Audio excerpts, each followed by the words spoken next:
Good evening. Thank you for joining us. I ask that you please silence your cell phones. At this time, I invite Pastor Jose Medina from Living Waters Community Church to come forward, and he will lead us in the invocation. Please all rise. Let us pray. Heavenly Father, we just come before you, Lord. And Father, I ask you to just be with the mayor and council, Lord, as they make these decisions tonight and decisions throughout the year, Lord. Protect them, Lord, in these decisions, Father. Father, I ask you to be with the first responders, Lord, as well, Lord, as they are out there protecting the city and responding to situations that they need to be, Lord. I just ask you to be with them, be with their families, Lord, and just guide them in all they do, Lord. I also ask you to be with everybody in this room tonight, Lord. Just pray upon them, Lord, and just bless them all, Lord. And I thank you for that. In your name we pray. Amen. Amen. Thank you. At this time, I'll invite Leonardo Resendez to come forward. He will lead us in the Pledge of Allegiance. Leonardo is a fifth grader at Vermont Elementary School. I pledge allegiance to the flag of the United States of America and to the republic for which it stands, one nation, under God, indivisible, liberty and justice for all. Thank you. Please be seated. Thank you. Thank you, Pastor Medina, and thank you, Leonardo. We appreciate your attendance and getting this started today.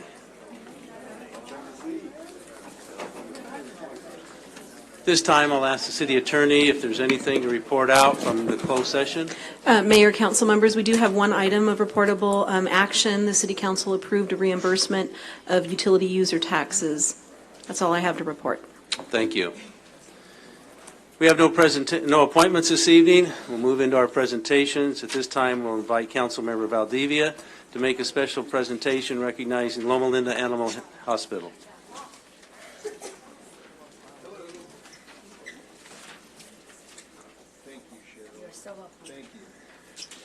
Well, good evening, everybody. It gives me great delight to recognize Dr. Sig. Would you join me, sir? This awesome and great doctor, physician of the animals, veterinarian. Sir, we are just so proud of you. The city of San Bernardino recognizes 50 years of fabulous and fantastic service to our community for the animals. And we have a lot of animal supporters here. I want to read this resolution. Go ahead, yay. Certificate of recognition from the mayor and city council honor Dr. Leonard Sigstad from the Loma Linda Animal Hospital on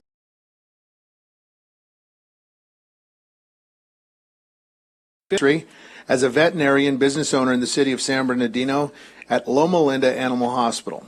We thank you for providing employment, training, and internships to over 500 residents in the San Bernardino area. We recognize and appreciate your compassion, devotion to veterinary service and medicine and care of animals. We commend your efforts in providing reduced spay and neuter costs, assistance to numerous rescue groups, animal shelters, and sponsoring and training puppies as service guides to assist the visually impaired. Isn't that awesome? That's great.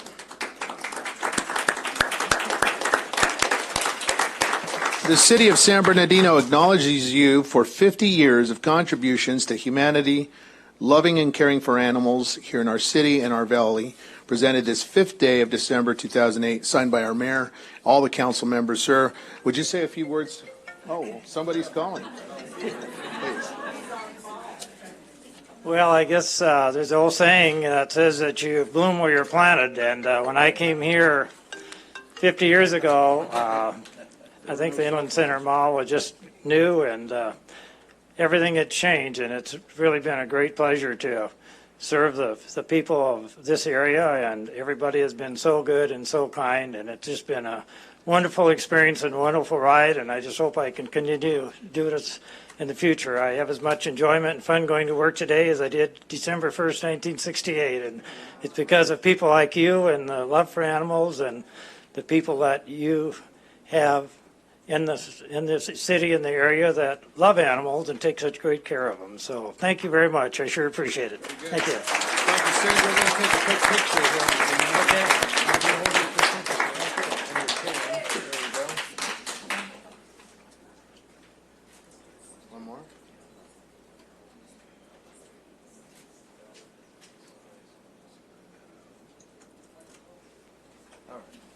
Also, we have some recognition from our state assembly member. Clearly, Dr. Sig is a popular man. But I always say, only thing better than one certificate is two. So I'm trying to make sure you guys go home with some recognition. But it's a small gesture, but 50 years of dedication. And I was going to say furry friends, but I know reptiles are included, so I won't do that. But again, on behalf of the California State Assembly and on behalf of State Assembly member Eloise Reyes, we also honor you for 50th anniversary for the Loma Linda Animal Hospital. Congratulations, boss. Thank you. Thank you very much.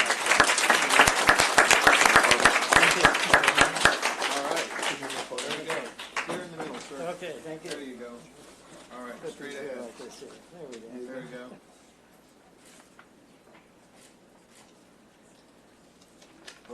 Good. Okay, thank you.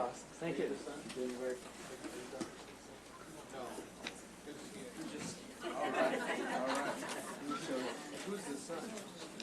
Thank you, Councilman Valdivia. Next, we'll turn some time over to the chamber for announcements.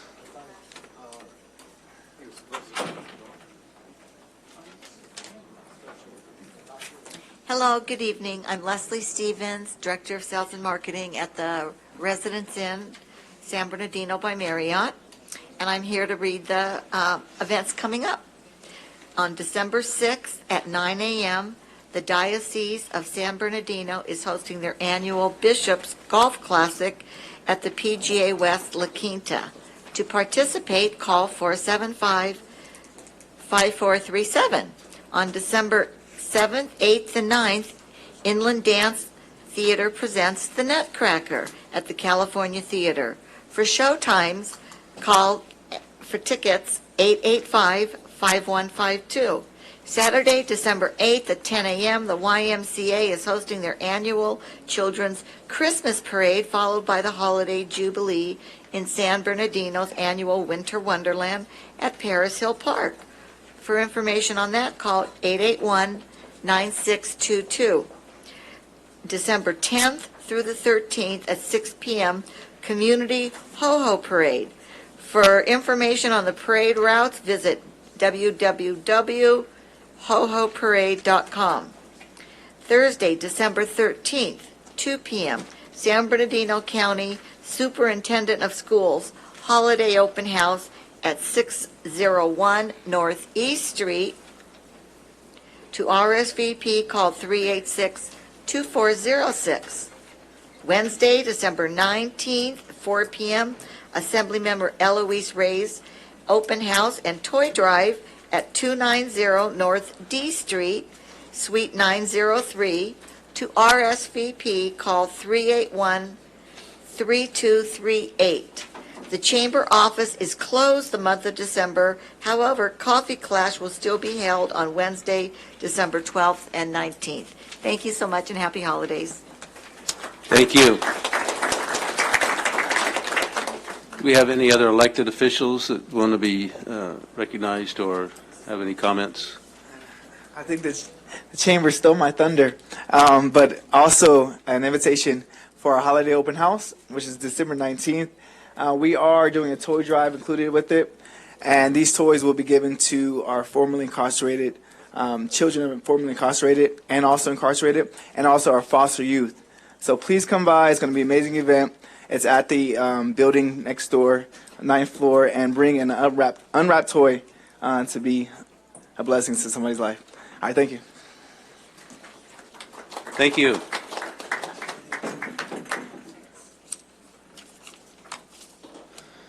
This time, we will now go into our public speaking section of the meeting.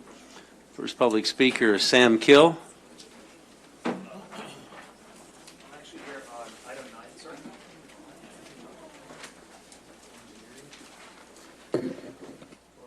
Yeah. Turn the speaker on. Oh, beautiful. Thank you. Appreciate it.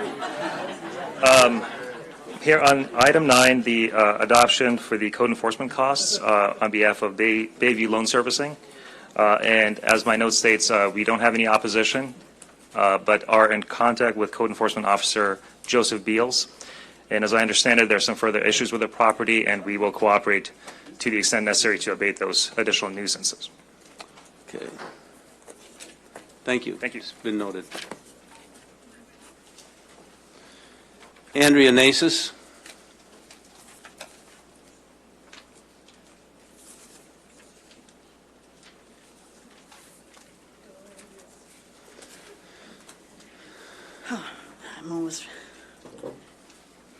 I'm just here today to ask you for some help. Once again, the San Bernardino City Shelter came to you a few months back and asked for help, and we are doing amazing things there. The staff, the rescues, everybody's doing amazing things. And then the police department came in. They took over the shelter and are doing everything they can possibly to stop things from moving along. Dogs are dying, fences are going up, all the beds are coming out. Staff, volunteers are being removed from the property. I mean, anything they can do to prevent us from succeeding, they're doing it. Andrea Miller, I just would like to bring up one fact is the material on the cots. He's removed all the cots from there. 100 people come together 4 times a year and build cots. We use nylon material. It's cleaned with the hoses, so it's disinfected when they clean the kennels. He's removed all of them from the bed. So the dogs today were sleeping on cold cement ground. And you can't, if your dog's lost, you can't find it at the city shelter because there's almost 40 kennels that are behind a green fence and nobody's allowed back there. Not me, not anybody, not an adopter or anyone who wants to see the dogs. So you have to hope that they got the breed right. Also, blankets are not being used. Licensed groomers, we all sign waivers so that the police, so that they can go in there and help the animals, make them more comfortable. They're not allowed in there. You know, I know that you guys have heard this all before, but you know what? This is a scary time because when intimidation, bullying, and harassment. It's just harassment by our police department. I've been really a firm believer in our police department. And I'll tell you what, I have been bullied like I have never been bullied before in my life, and I'm ashamed. I'm ashamed of our police department, and I'm ashamed that you guys are letting them do it. You're letting them treat our animals badly. And isn't there a saying that that's a reflection of what how you treat your animals is how your city and your people are, because that is exactly what's going on there. The animals are being treated badly, and your children are seeing this. And it's a sin. It really is a sin. And I've been treated badly by the police department here. The man walked up to me and he said to me, "Is she bothering you?" to a lady I was having a conversation with. That's rude. Why would you say that? Then he told me that I was cease and desist and wanted me off the property. I did nothing. I was having a conversation with a lady. Then he told me I could come back if I didn't talk to anybody. This is your manager, the guys you guys put there, the police department put there. So I'd be ashamed. I really would. You need to get him out of there. He has no business dealing with people. Thank you for your time. Thank you.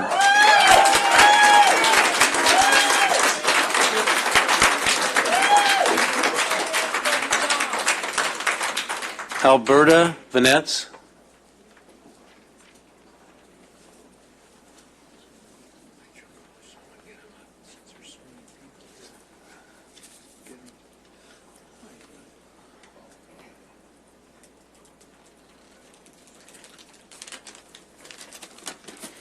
Good evening, everyone. My name is Alberta Van Etz. I'm a resident of San Bernardino and also a volunteer. The management at SBC has recently enacted a new rule. They are no longer allowing rescues to pull dogs until 2 days after the release date, as well as holding animals beyond 2 days after release date for adoption events. The practice of doing so is understood, and rescues want nothing but the animals to be adopted into safe, loving homes. But they are concerned that because SBC is not a state-of-the-art facility that maximizes the health and well-being of the animals, as well as grooming, that many of the animals being held are more susceptible to kennel stress, kennel cough, and viral URIs. Many rescues have had to take adopted animals after they are sent to the vet for spay and neuter and found to be sick and not clear for surgery. The adopters are called with a treatment cost, and many end up declining to go through with the adoption due to the cost. We would love to see this put into practice once a shelter improvements and care or handling animals rises to the level it has been in the past, and a foster program can be enacted. Thank you very much. Thank you. Howard Wright? Yes, I live on Kendall Drive. I call it Kendall Drive Raceway, or Death Row. We've had more fatalities from street racing on that street. Friday night, it starts the race. You can hear horns honk. That's the starting line to start the drags. And one race, they went and they came in my driveway to go down our yards like it's the pits. And it's constantly, we used to call the police, but they won't do nothing about it. They said we don't have the manpower, which I agree, they need more support. Then one time we had a car accident. He hit a tree, they were racing in front of my house. They hit a car parked on the road, ricocheted, went and hit a tree broadside. It went between the wall and the tree and came out in the street. I don't know if he's dead or alive because it took 2 hours for law enforcement to get there. All the witnesses, they were drag racing. When the green light turned green at University in Kendall, that's where it raced, and he lost control halfway down the block. And so all the witnesses to that accident, so they probably have no history that was caused by a drag race. The guy was laying in the car. I don't even know if he survived. If he did, he was lucky because half the car was U-shaped, and he was laying on the seat.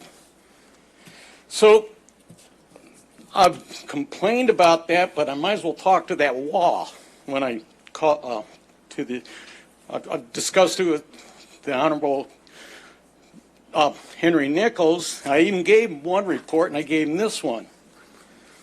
And it's the California Vehicle Code. They're a nuisance, those vehicles. And they're loud. You can't even, the windows are shaking.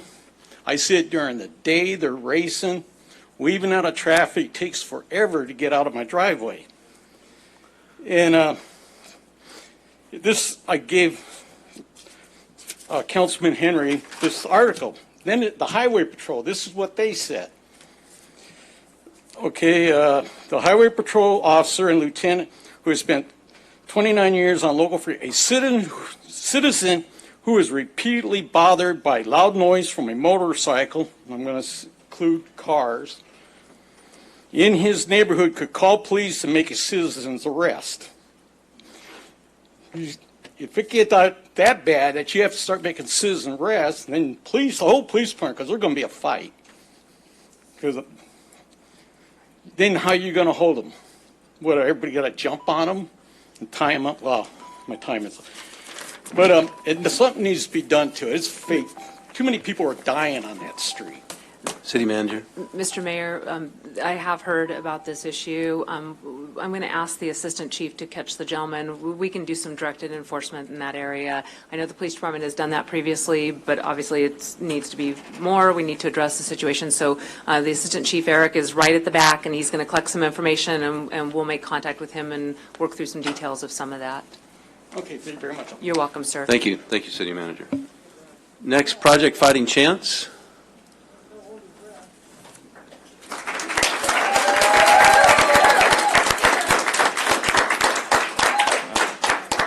All right, everyone, thank you guys for allowing us to be here.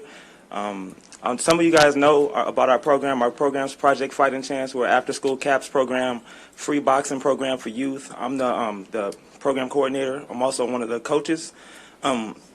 Excuse me. Our other coach, they're in where are we at? Utah. In Utah. For the we travel so often to the Silver Gloves. We had 2 of our fighters have won in the Silver Gloves right now. So, round of applause for that. Our program, we represent some of the positive stuff that happens in San Bernardino. A lot of the news we hear about San Bernardino is negative, but we have a lot of positivity coming out of our gym. Right now, we got 3 kids #1 in the nation, two kids #2 in the nation. Our kids are fighting in the Silver Gloves in Utah this week. Next week, they go to Kansas City for the Nationals. We have a chance to bring home 5 #1s in the nation. I don't think there's one gym in the entire nation that can say that. We also have a TV show that's been put on by PBS. It's called Hopefuls. So anyone that wants to learn more about our gym, log into Hopefuls PBS. It's on your cable network, or you can look it on your browser, Hopefuls/KVCR. Is there anything you want to say? Sure. Well, I know. Happy holidays. You know, I tell you, not only are we excited about what's going on, but continues to be built with regards to Project Fighting Chance. You guys stand up so you all can be seen that engaging young people being brought out to engage with civic engagement.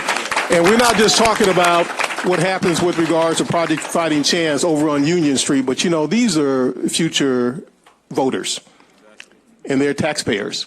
And this is what we're working on. We're building taxpayers over at 1263 Union Street. And getting them involved with regards to civic engagement is what we're interested in, but also what we're looking at, we've got the Jabathon coming up on the 29th of December. And the Jabathon is support for this organization to address some of these social ills that impact our community, our young people, childhood trauma. And being able to get young people over there on those bags, get them in the gym, release some anger, release some stress, release some issues that are going on in the homes. So if you've got young people that need to come over the 29th, we're going to go from 7 o'clock in the morning to 7 o'clock at night. And we're just going to work with young people, talk with young people, let them just, you know, the issue of bullying, the issue of domestic violence, abuse, the things that they deal with that disrupt their ability to function as scholars and students. And so we also are going to talk about representing SB Strong around this nation, without a question. And when you got championship boxers that the U.S. Olympic team is courting very heavily to come into this city and look at the championships that are being won right here in San Bernardino, California. Yeah. We need to get behind them and represent Project Fighting Chance. So thank you, everyone. Have a great holiday. We look forward to seeing you in 2019. Thank you. Bye-bye.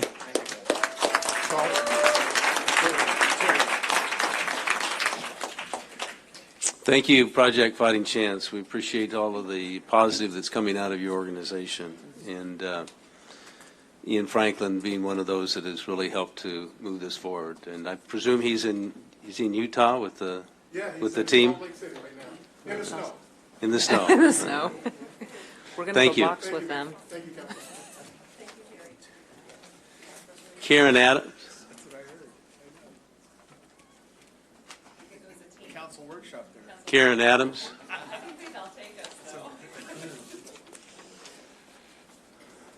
Hello. My name's Karen Adams. I'm here about what's going on at the shelter. It's quite sad hearing about the animals lying on cold cement. I know no one here in this room would do that. Some of those animals at the shelter are sick, not being treated, and kennel costs very treatable with antibiotics. There's no reason for them to go without it. I come in friendship. It's something I wanted to say, that let's do what's right for these animals and not what's convenient. I know it's real convenient to just euthanize them and leave them locked up in the cold till you get around to doing that. But most important, let's do what's right for those animals. Each and every one of you know what's going on is really, really wrong. So I ask you to have a Merry Christmas, but remember all those animals and all the suffering they're going through. There's a lot of people out here that want to help them, and you can help them help them. Thank you. Thank you. Monica Temple.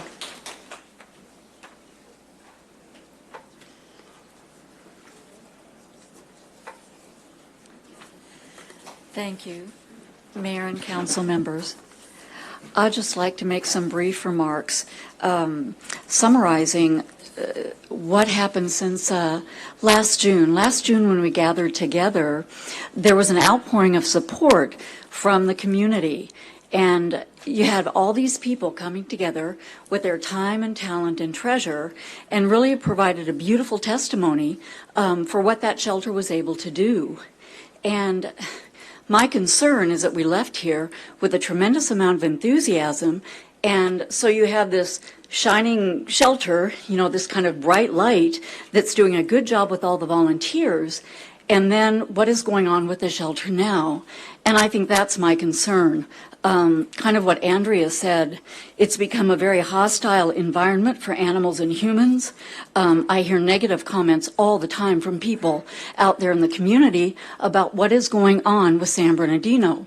How is it that the animals can be treated so poorly and by the police department, and what does that really say about their attitude towards human beings? So I would just really like to see the enthusiasm and all of the good things that came out of the June council meeting when, we have this year to get plans together for the shelter. For that would to return to that track. And whatever is going on at the shelter, it's wrong. I've been there. I know that from what I see, Resolution 2018-45, Standards C and D, are being violated on a daily basis there. So I just wanted to let you know that I feel very strongly about this issue, and that I hope that you will do the right thing. This is a wonderful opportunity to have San Bernardino put a lot of effort into the shelter and take advantage of all the wealth of human resource that exists, the time, the talent, and the treasure of so many people that can again result in a beautiful testimony on behalf of the shelter animals. Thank you very much.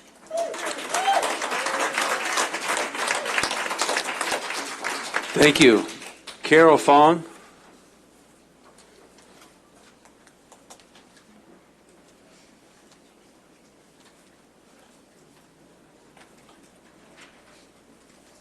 Hello. I don't live in San Bernardino, but I wanted to express my frustration at trying to contact some official about what's going on at the shelter. I call the city council offices. They tell me to call the call center. I call the call center. They tell me to call the police department. I call the city manager. She's never there.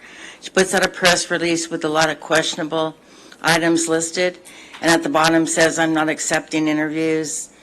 Contact a public relations firm. I've emailed every one of you and got no response from anyone. It's extremely frustrating. And I think it's really poor service to the people of San Bernardino that you can't even contact your elected officials. This is a very important issue, and I think you don't take it seriously. And I'm retired law enforcement, and I'm frankly really disgusted with what's going on at this shelter. If he doesn't want to do the job properly, he should get reassigned to something else. But that shouldn't be a place where people are afraid to do anything. That should be a place where they go and they volunteer their time freely. They don't charge for it. They mean well, they want to do well, and they just, just gets kicked back in their face. It's just not right. Thank you. Thank you. Shirley Harlan.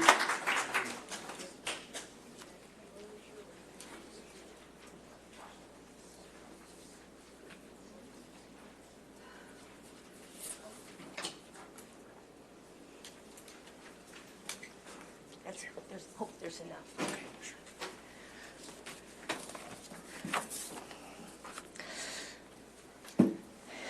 My comments are on the animal shelter. The protest on Saturday demonstrates, as it does today, with our presence that we support the shelter remaining in the city.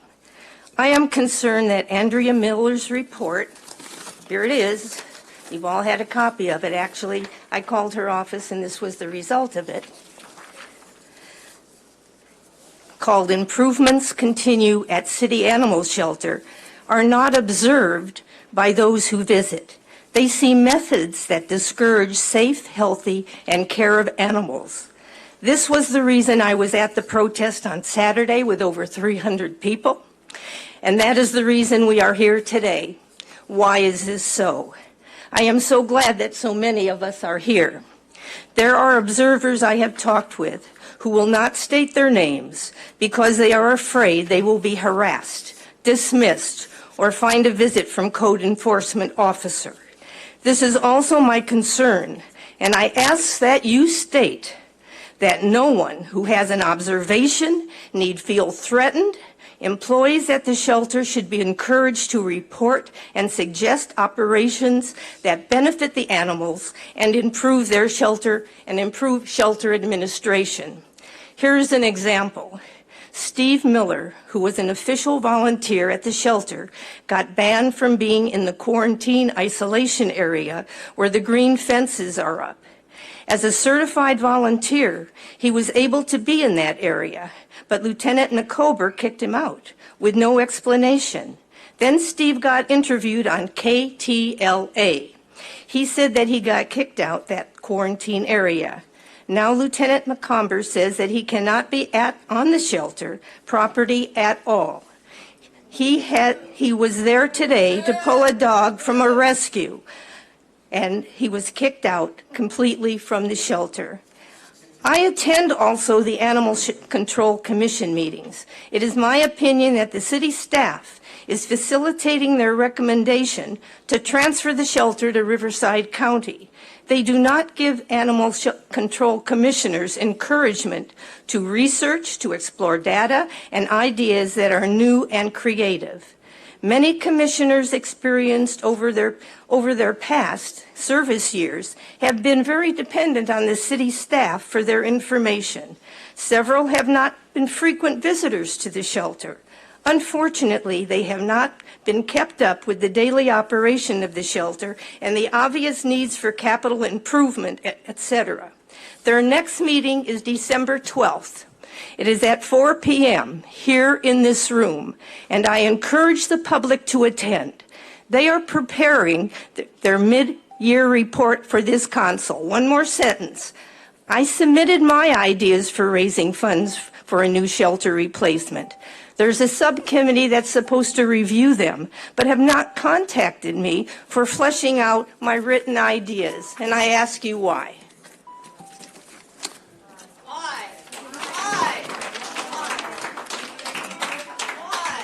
Thank you. Diana Zimmerman.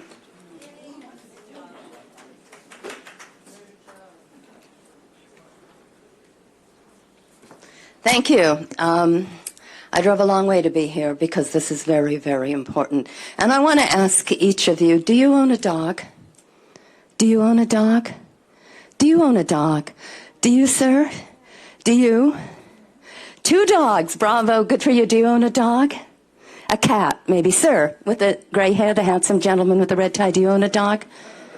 You have a dog. Let me tell you what would happen if your dog got out, somehow escaped and got away and got hit by a car and his leg was crushed or his hip was crushed and he ended up dragging himself or herself to somewhere and then he was picked up by animal control. And instead of being treated kindly, instead of being treated like you want your precious 2 dogs to be treated, this dog was put in an area of a concrete floor, given almost no pain medication, and hidden away, and not one of the rescue people would be allowed to even go in and see this dog. You're frantically looking for him. Yes, your dog is chipped because you're a good owner, but you moved, so the chip doesn't work, the number doesn't work anymore, so the shelter can't even find who you are. They give the dog very little medication. They give the dog almost no help with the vet. And your beautiful, wonderful little Yorkie or Labrador or whatever kind of dog you have is lying there on this cold concrete, absolutely freezing and shaking and trembling and maybe even snarls once in a while because he's so terrified.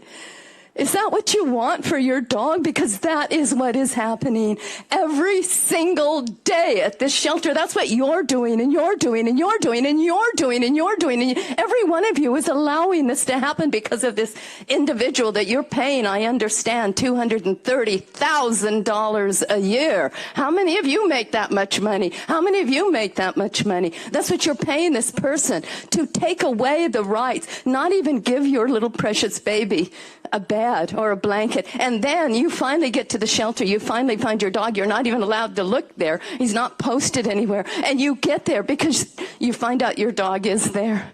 And you go in to get your dog. And then you discover that 2 hours ago he was killed. Your dog was killed.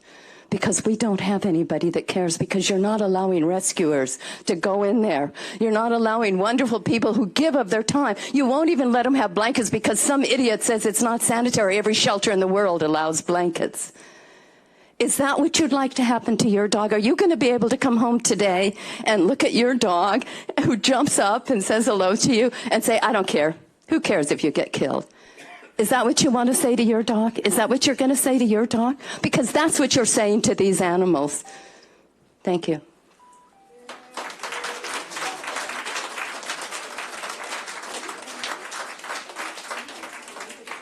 Thank you. Sharon Logan.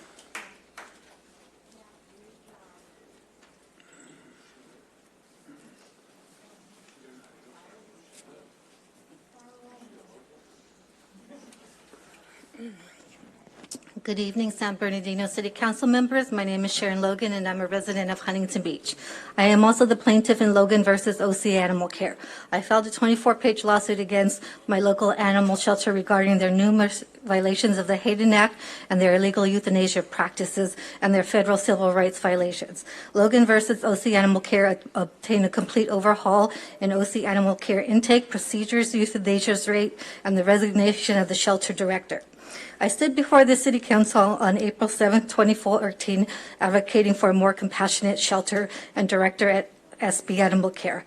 On Wednesday, June 20th, 2018, I stood before the City Council and asked for you not to contract to Riverside and to keep SB City Shelter open. On November 19th, 2018, our attorney Christine Kelly sent a 3-page cease and desist letter regarding your city employee and interim shelter manager, police officer Frank McComber. The cease and desist specifically addresses police officer McComber's violating rescuers and volunteers' federal rights under Section 42 U.S.C. 1983 and the Hayden Act violations, most specifically Code 17005-599D. I'm here to publicly tell, not ask this City Council and the San Bernardino Police Department that Police Officer McComber must be removed or corrected. You can either be on the right side and correct your employee, or he will be held accountable through a lawsuit in the court of law. The ball is in your court. Choose wisely.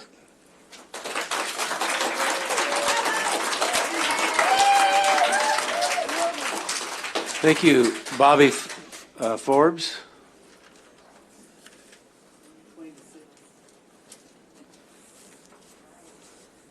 Thank you for listening to the people in the audience. I would like to say thank you to Dr. Leonard Sigstead for his service to all of us, because so many of us have been going there for 30 years or more, like myself, and he's a tremendous veterinarian.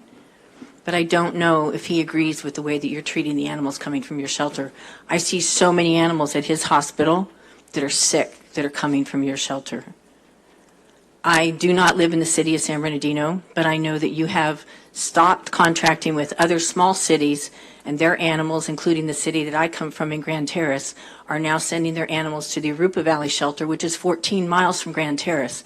Do you think the average resident of the city of San Bernardino coming from 40th and Waterman is going to drive to Arupa Shelter to look for their dog if it ends up missing, and they hear that it's now on the internet?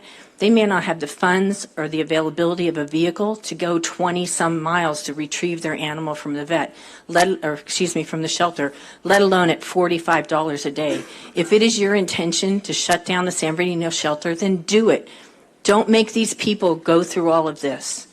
They want to help the animals. Your city deserves better than this reputation. I've been here for 32 years. I have never heard anything good about your shelter. And I've been there many times. When I first came to Southern California, the animals from Grand Terrace went to the divorce shelter. Then they went to the city of San Bernardino shelter. Then I'm told that Grand Terrace is going to start with the Arupa Valley shelter. I believe Colton has been going there for quite some time. These are San Bernardino County cities that are going to the Riverside shelter. It's a beautiful facility, but their intake is going up. Their euthanasia rates are going to go up. Your intake has probably gone down. I don't know about your rates for euthanasia, but the animals probably die here on a regular basis that are unneeded. Thank you. Thank you, Robert Porter.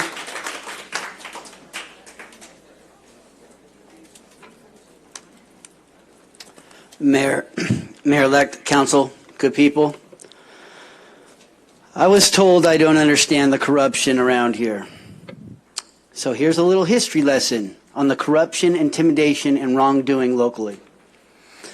I studied how the First Peoples' land and water was stolen here by genocide, corruption, and isolated placement.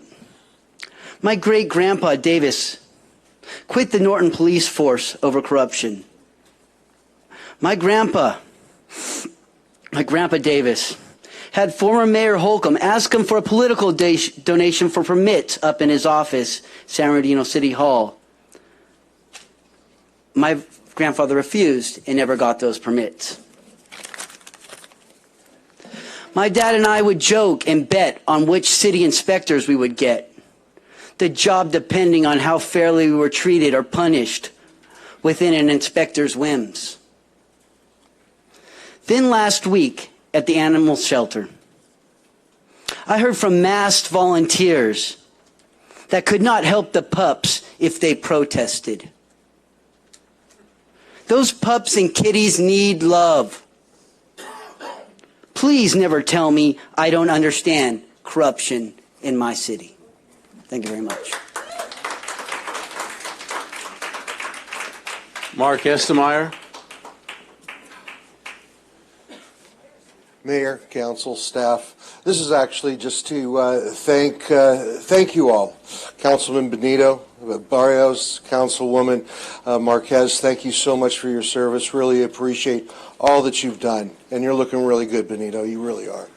I want to congratulate Henry for a great campaign. I thought you did a great job.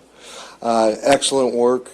Councilman Melville and Councilwoman Richard, I look forward to seeing you here over the next couple of years, following your leadership. You guys are going to be the older ones here on the council now, and congratulations. Fred, I'm sure that there's going to be a recount at some point in time. I'll be saying my prayers for you. Mayor, thank you so much for your service. You've done a great job. And congratulations, John Valdivia, on a great win. Congratulations, and I hope that you do everything that you intend to do here for the city. You have my support, and I hope that everything goes well. Measure W and X, they won, they passed, and they're great for everybody. Great for the city, great for the industry, and look forward to having a nice, smooth run.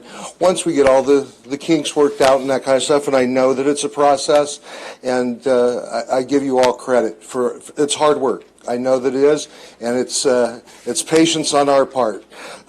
Actually watching government move at the speed of a glacier is not exactly the most enjoyable fun. But again, thank you much for everybody for all your hard work over the past couple of years, and look forward to a new one in January. Thank you again for everything. Mr. Mayor, I hope that Mr. Estemeyer was not only referring to the city moving at glacial speed, but also trying to understand what the state's doing, which is also moving at... Oh, it's even worse. Thank you. Yeah, it really is. Thank you. Thank you. Abigail Farr.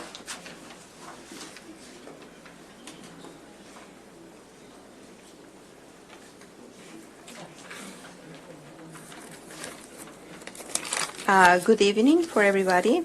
I'm bilingual. I speak Spanish and English, so my English is a little iffy sometimes, so please bear with me. I'm here for the animals, the animal shelter. I just have a little letter that I wrote, and then I'll say a few words at the end. Hi, my name is Angel. I am here to speak for all the ones that can't. I was an unwanted animal. Suffer a lot in my short life, but my last days were the worst because I had the greatest opportunity to find a forever home. Some humans came to see me. I gave them a welcome meow or a bark. Some touched me and said kind words. I knew there was one who thought, I like this one. I might come back for it. But it never happened. See? My life was cut short. Humans decided I wasn't worth it to keep around. All I needed was one more day. Please give an extra time to all my friends. All they want is a forever home, like I did. I am calling on humankind. Thanks. Angel from Animal Heaven. I was here as a participant, and I saw a possibility of keeping the shelter open. I was more than willing to help in any way I can. All I hear now is very negative information coming from the shelter. I personally have not experienced that. But is this something that they're fighting against to close the shelter? My understanding was we as a community all supposed to work together to make it better. You want to give the revenue to Riverside County, or we want to keep it? You know how you can keep it? Us, the community. You know what I do for my little community? I live on the border of San Bernardino and Rialto. I live in a mobile park. I have maybe 100 animals with no home. I got together with actors and others, and they helping me to fix them and release them. I can't keep them all. And obviously, I don't want to send them to the shelter when I know most likely will be mistreated or killed. So all I'm asking is for all of us to get together. I do a little from my home. You have more power over this than me. But if we all work together, community and officers and shelter, I'm sure we can do a better life for our animals that are on the street and suffering. Thank you for all your time that you give me. Thank you. James Smith?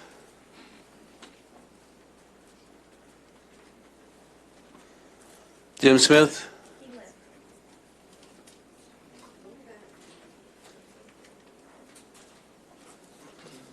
Summer Stewart?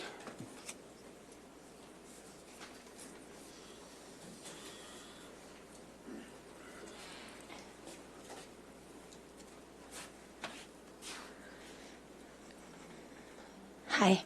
I wasn't going to talk tonight, but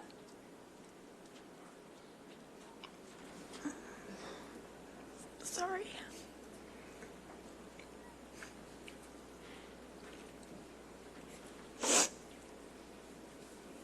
Been to these meetings before to talk with the animals. I work at an animal hospital, I've mentioned before, in San Bernardino. Like they were saying, it has been looking up. Things were, it seemed like getting a little bit better. And now that the new manager is in, just like with what everyone said, whether you have animals or not, most of us have kids or grandchildren or family member that has a young child. I just want everyone to remember that these animals didn't ask to be put in the shelter. They were put there most likely from something that we did as human beings. They didn't ask to be born. They didn't ask to be, we have to be their voice. And we're trying to help. We want to help. And I know no one sitting here, you can't say that you don't, that's okay behavior. Taking away their beds, the blankets, it breaks my heart. And I have a 2-year-old and we have 5 dogs. And the way that she looks at them, I mean, I'm not religious, but we were all born on the same earth. Who's to say that one's better than the other? I'm just asking, we just want help. Like, let us help. We want to help the animals. And I don't mean to sit up here and cry, I feel really strongly about it, and I'm tired of clients coming in that can't afford their animals or for whatever reason. They say, what can I do? And what are we supposed to say? Oh, you live in San Bernardino, take them to the animal shelter? I don't feel comfortable saying that anymore because I don't even know if they're going to get a chance. So that's all I wanted to say. Thank you. Barbara Babcock.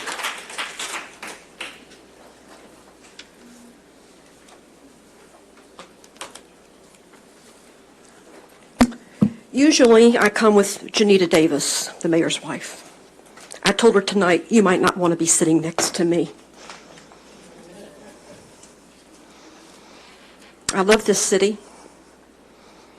I love it a lot. I've spent my life working the last couple of years, 5 years, working with the Fine Arts Commission. We made some progress.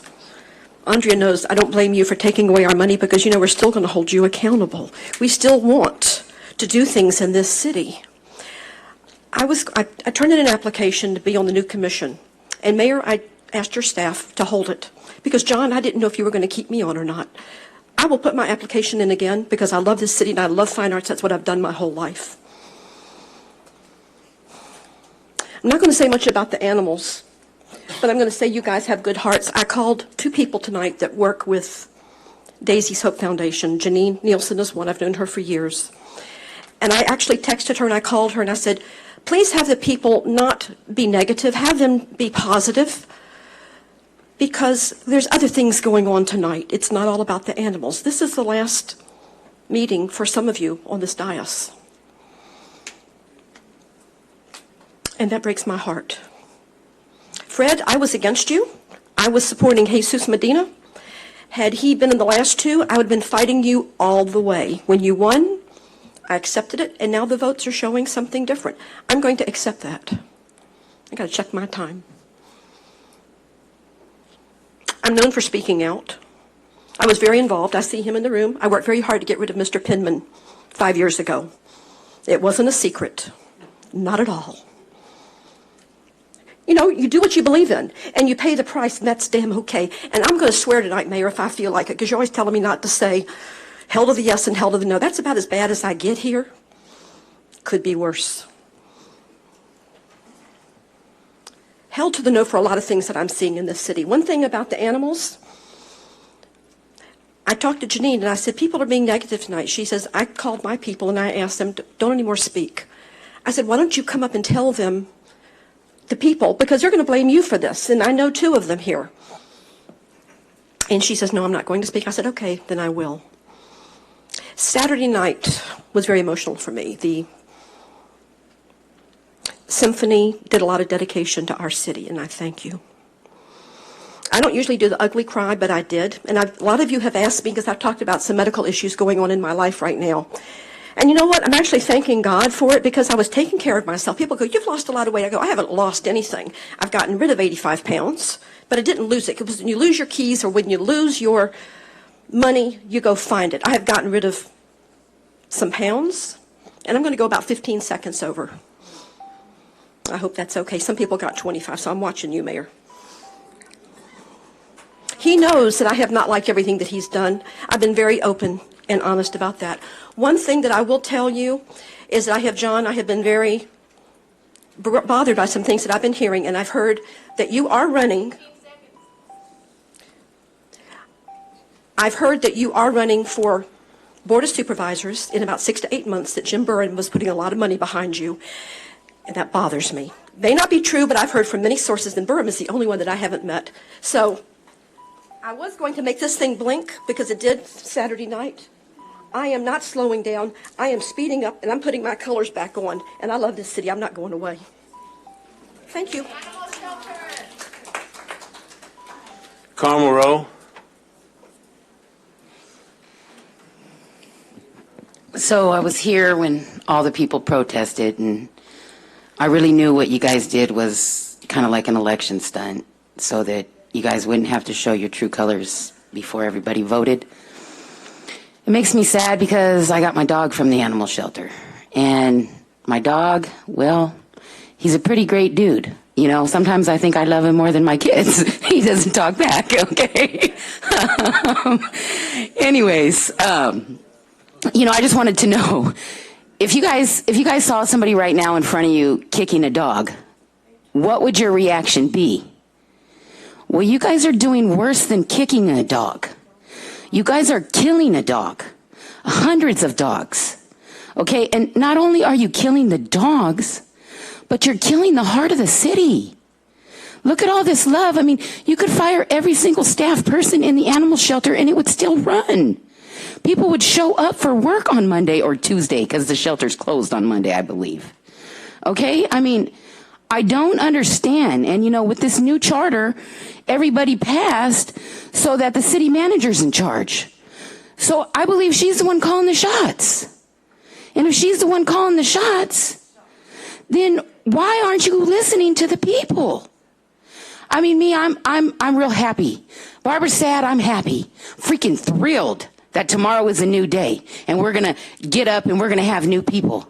And I'm hoping that tomorrow forward, the excuses end, because I can't take one more excuse. I don't want to come here for the next 4 years and have to bitch. I want to come here and say, good job, Valdivia. Good job, Sanchez. Thanks, Sandra, for listening. Henry, thank you for the 5th Ward. Bessine, thank you on behalf of the 6th Ward. That's what I want to come here. I don't want you guys to blame the city manager. I don't want the police to pass the buck.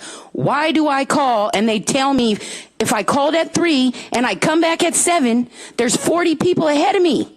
But yet you got cops killing dogs. $239,000 for the cop to kill the dogs at the animal shelter. Come on, let's put some boots on the streets. Let's do some active management. And Andrea Miller, I hold you personally responsible because I've sat up here for 5 years and preached, especially about the animal. Every single thing from the marijuana to the cops to the trash to the hose. Okay? And you guys got love here. You got love here and you're turning your back on it. So after tomorrow, there's no more excuses. We need time to speak, we need accountability, and we need the cops to show up. It's a joke. You know what, the criminals, they took over my property. Do you know they laugh at me? I dang near had to go hire a gangster to do the job of the police. They say the cops aren't coming. Well, they're too busy killing dogs. Now we know why. Stop the madness.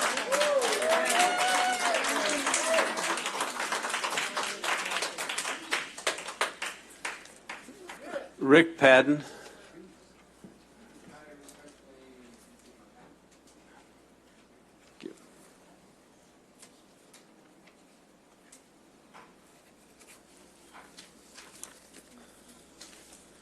Thank you. That concludes public speaking. This time we will now turn to the consent calendar. Councilman Mulvihill, do you have anything to pull? I have none, Your Honor. Thank you. Councilmember Richard? I have none. Councilmember Nickel?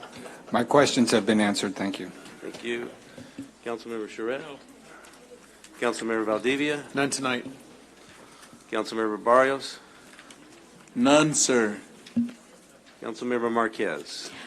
None, Your Honor, but I do have to explain to the audience that I'll be leaving momentarily for a medical appointment.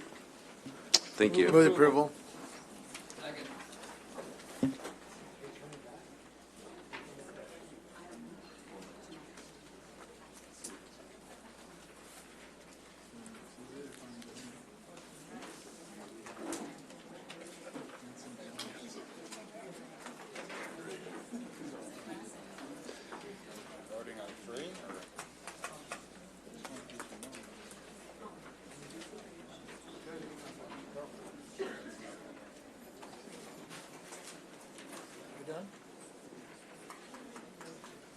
Call for the vote. Motion made by Councilmember Charette, second by Mulvihill. That passes unanimously. Thank you. In the interest of Councilmember Marquez asked that we bring forward item number 20 at this time. Item number 20 is a public hearing. This public hearing is now open. It's a recommendation read by title only to waive further reading and introduced ordinance 51 MC 1510, amending chapter 2.03 of title number 2 of the San Bernardino Municipal Code, establishing procedures for filling mayor vacancies. Move for approval. Second. A motion, a second. I have public comment for the item before we Move for approval. Please.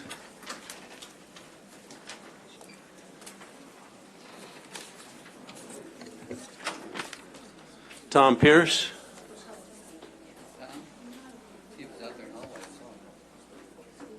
I'm sorry, who?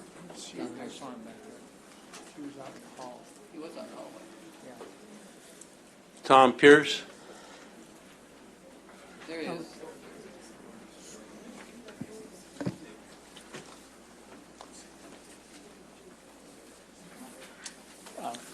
Mr. Pierce, can I swear you in? Sure, yeah. Do you swear to tell the truth and nothing but the truth as it relates to item 20? I do. Thank you. My name's Tom Pierce. I live at 498 Fairmount Drive in San Bernardino. I'm here tonight to talk in... Mr. Pierce, could you speak just a little closer to the mic? Thank you. I'm here tonight to speak in support of the proposed ordinance MC 1510 to amend the municipal code. It's the issue about filling a vacancy in the mayor's position. I honestly think the issue is pretty straightforward. There's nothing more fundamental than people's right to vote for their elected officials. Giving the people the right to vote should always be the default. So I simply urge you to do that in this instance. Thank you. Thank you. Any other public speakers on this item? I wanted to speak, but I told it was too late. I had to go to the restroom. Can I just... Yeah, if you'll just fill out a speaker slip.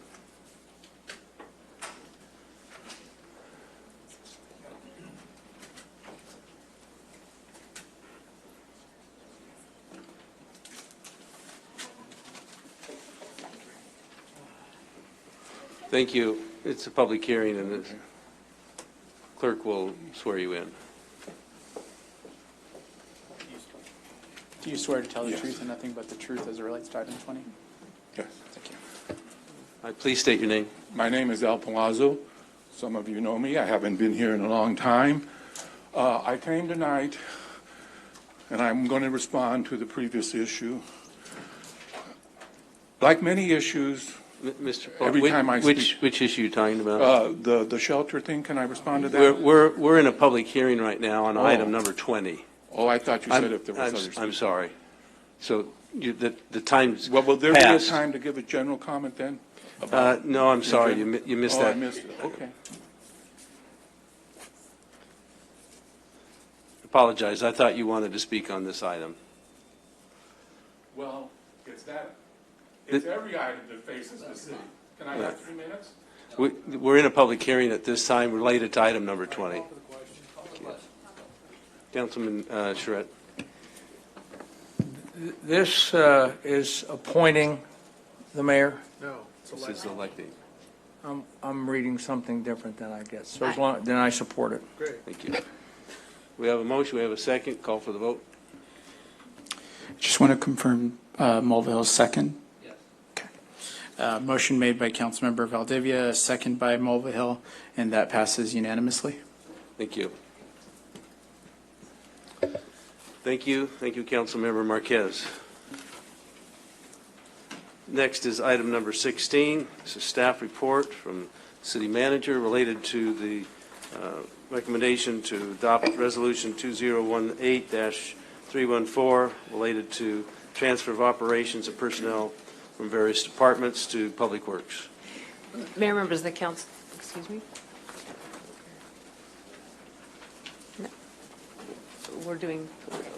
I want to confirm, we're doing the Public Works reorganization item? Okay. Correct. Item number 16. Mayor, members of the council, as we've discussed, we're still working to realign the organization to create some efficiencies and ensure that we have the proper people doing the right jobs. And, over the years, as we've addressed a whole host of issues in the organization. We've created a level of silo within the city departments, and we found that many departments have created their own administrative procedures and a whole host of other things, which has led to inefficiencies, but it's also not ensured that the proper persons were doing the proper jobs, and there's some redundancy that's occurred. Rebecca and Trish and several other departments have come together and looked for those opportunities where we have duplication of services, where we might be able to create some efficiency. We have a recommendation this evening. There has been some discussion that we would be eliminating departments. That's really not the intent here. It's really to align the functions within the appropriate department where people have the expertise in order to be able to fulfill the responsibilities. And so with that, Rebecca and Trish are going to walk through the proposed reorganization this evening, and we're recommending approval of some changes. Ladies. Honorable Mayor, members of the council, thank you for letting us talk this evening. To build on the comments made by the city manager, this reorganization involved teams in all three departments that are impacted: community development, parks, and public works. And in order to improve operational efficiencies and eliminate service line redundancy, it is recommended that the Public Works Department assume full responsibility for the design, construction, repair, maintenance, and management of the city's assets. This will involve tree management, facility maintenance, property management, graffiti abatement, storm water system inspection and maintenance, and landscape maintenance, which are currently shared by all three departments with duplication of services seen throughout. To facilitate these operational changes, we would have 10 full-time employees and 2 part-time employees in the Parks Department transferring to the Public Works Department, as well as 2 full-time employees from Community and Economic Development also transferring to the Public Works Department. There are 9 classifications that would be deleted, with 7 classifications that will be established as part of the planned organization. The newly established positions are designed to provide Public Works Department with the skilled personnel needed to more effectively manage the city's urban forest, parks, landscape maintenance functions, and property management program. To facilitate this transition, we will also, of course, be adding to the scope of responsibility for the Public Works Director, with the Director assuming responsibility for NPDES compliance, along with the city's park asset management, which includes, of course, all of the city's facilities, trees, landscape, and graffiti abatement. So based on a survey of existing similar classifications with other cities, it is recommended that the salary range for the Director of Public Works be changed from range 666, which is $12,300 to $14,950 per month, to range 688, which would include $13,726 to $16,684 per month. This aligns with the compensation provided for other directors in the city, including our Community and Economic Development Director, as well as the Finance Director. I think it is important to note that there is sufficient funding within the adopted budget for the Public Works Department to absorb the net increase to the operational budget, which we anticipate in this fiscal year would be $24,000. And certainly, I'll turn the time over to Trish to answer some of the technical questions that you might have relative to the reorganization. Honorable Mayor and Council, I'd just like to add that this is an opportunity where, nothing was broken. We were getting work done, but we found an opportunity to get even better. And I think that's really the goal of what this reshuffling is, or reorganization. It allows Public Works, who's really good with boots on the ground and getting maintenance taken care of and projects done. We focus on that. We've got strengths on that, and we want to do that and provide a whole, be the city's service provider of choice, and then allows Parks, Recreation, and Community Development to really focus on the external customer and make sure that they provide the programs to the citizens and developers that are needed to keep the city moving. So that's really the goal. And I want to make sure that everyone knows that none of us believe it was broken, but we always believe there's a better way of doing something. Thank you. Any questions for, we still have a quorum? Yes. Councilmember Richard? Yes, thank you. How many positions did this affect? I mean, how many people were there anybody that was laid off because of this? Okay, No. because I'm looking here and it says positions deleted.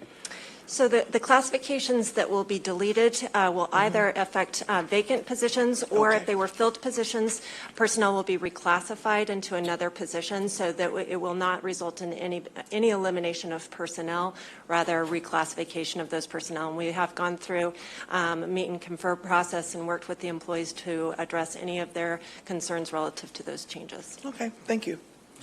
I'd like to move that we adopt a resolution. Second. Thank you. A motion and a second. Any further discussion? Call for the vote. Got to get the new one up there. Where's the new one? Still got the other one. Last vote from 20, we're on 16 now.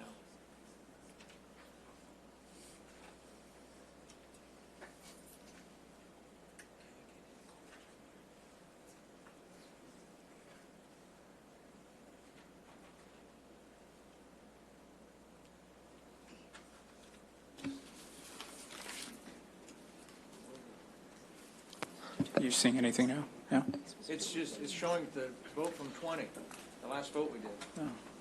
Just call for a voice vote. Okay, sorry about that. We're having a technical difficulty. I have a motion by Councilmember Mulvihill, second by Councilmember Nickel, and we'll go for a roll call vote, starting with Councilman Barrios. Yes. Schreier. Nickel. Yes. Richard. Yes. And yes.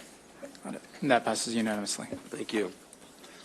Next is item number 17, recommendation to authorize the city manager to execute professional service agreements with Clay Counseling Solutions, Victory Outreach of San Bernardino, and Young Visionaries Youth Leadership Academy to provide supportive services for the city's violence intervention plan. Move approval. Second. I'm going to go to a roll call. Motion by Councilman Charette, second by Councilman Barrios. Councilman Nickel. Yes. Councilman, I remember Richard Mulvihill. And yes. Thank you.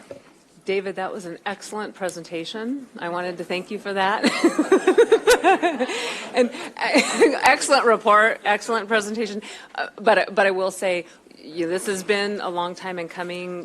This is an important program trying to change what's occurring in the community and to reduce the violent crimes.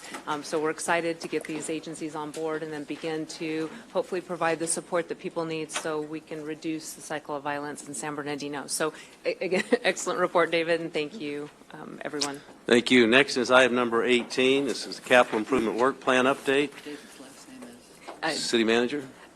I'm going to answer a question. There was a late question. It's David Miranda as our VIP program manager. And then with that, the next item is an update on our capital improvement program. As the council, and we appreciate your support of this, the council has authorized a very aggressive capital improvement plan for this current fiscal year that we're in.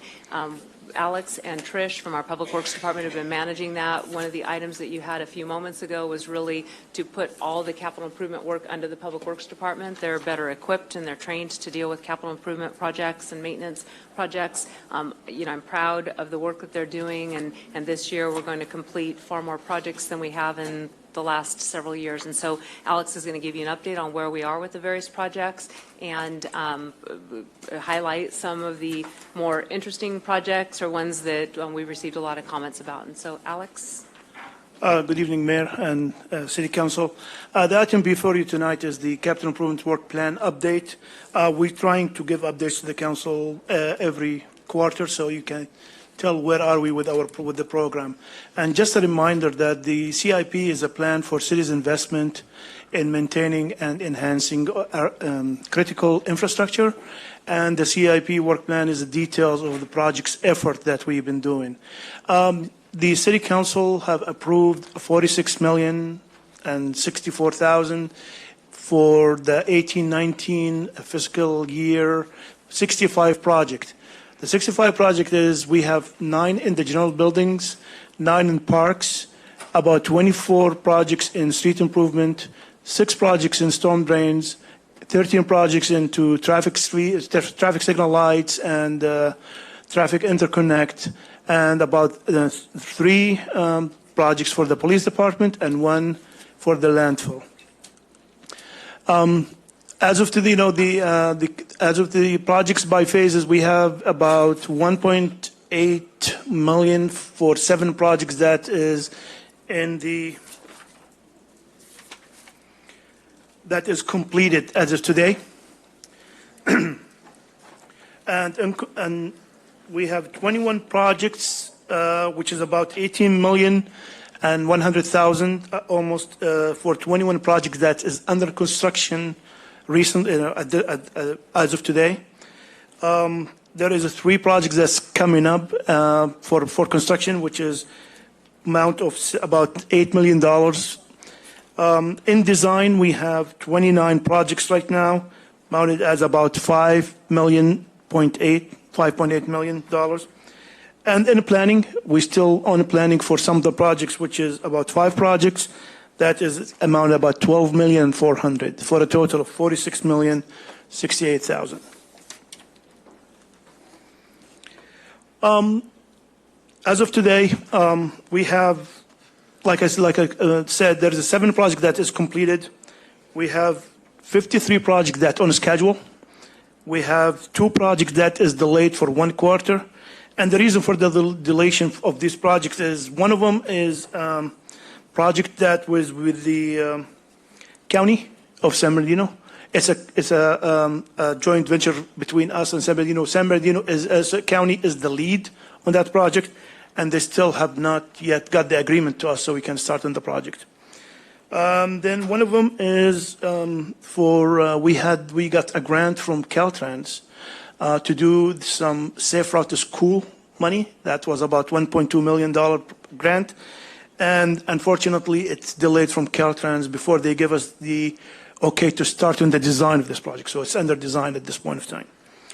And the 3 projects that's in hold right now is, one of them is in about $6 million, which is the City Hall. We still have not received the facility assessment reports so we can decide about City Hall and the renovation for City Hall that's needed. We're expecting the final report to be to us by the end of January. So we might have a presentation for the council in the first meeting in February or second meeting in February about the facility assessment and what we find out and the recommendation. I just wanted to just highlight some of the completed projects that we did. We had the bridge, there is a bridge and railing repair that we did on 2 bridges that we have within the city. We did some slurry seal into a few streets for the city that has been highlighted.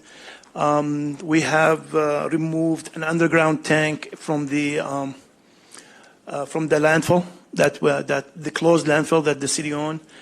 Finished the roof replacement for the Royal Library, and we have finished the traffic management center that we have, and that's an annual upgrade that we do to that. And then we've completed the systematic safety analysis report, which is entail all the signal lights that we have in the city and the functionality and what did we need to do to upgrade and to make them work much efficient. Yes. Well, I was going to say, and some of those planning projects are just as important as the actual construction projects, because what we're attempting to do is to prepare the city so that if grant funds become available, we anticipate transportation dollars that will be available. There's also additional funding for safe routes to schools, traffic safety type grant funding. We want to make sure that we have identified all of the potential projects in San Bernardino, that we know what the status of our signals and lights and loop detectors and things like that are, so that we're prepared in the event money becomes available. We can quickly apply for grant funding to assist with upgrading those signals. All of our signal systems, traffic systems are very old, and so we want to begin to plan for upgrades to those. Yes, and this is the list of projects that in construction at this point of time. I just would like to highlight a few of them that is very important. One of them is Sycamore Lake and Paris Hills Park. We are doing restroom renovation to make it ADA compliance. So thank you. And, we're doing some fencing around the playground area so we can secure these parks. One other project that is, we are at this point of time replacing six parks for the playground equipment that they're very old. It's been, 25 years and more. So we replace them with the new equipment. There are 6 parks that is going to be happy. They're going to receive this kind of replacement. And what we going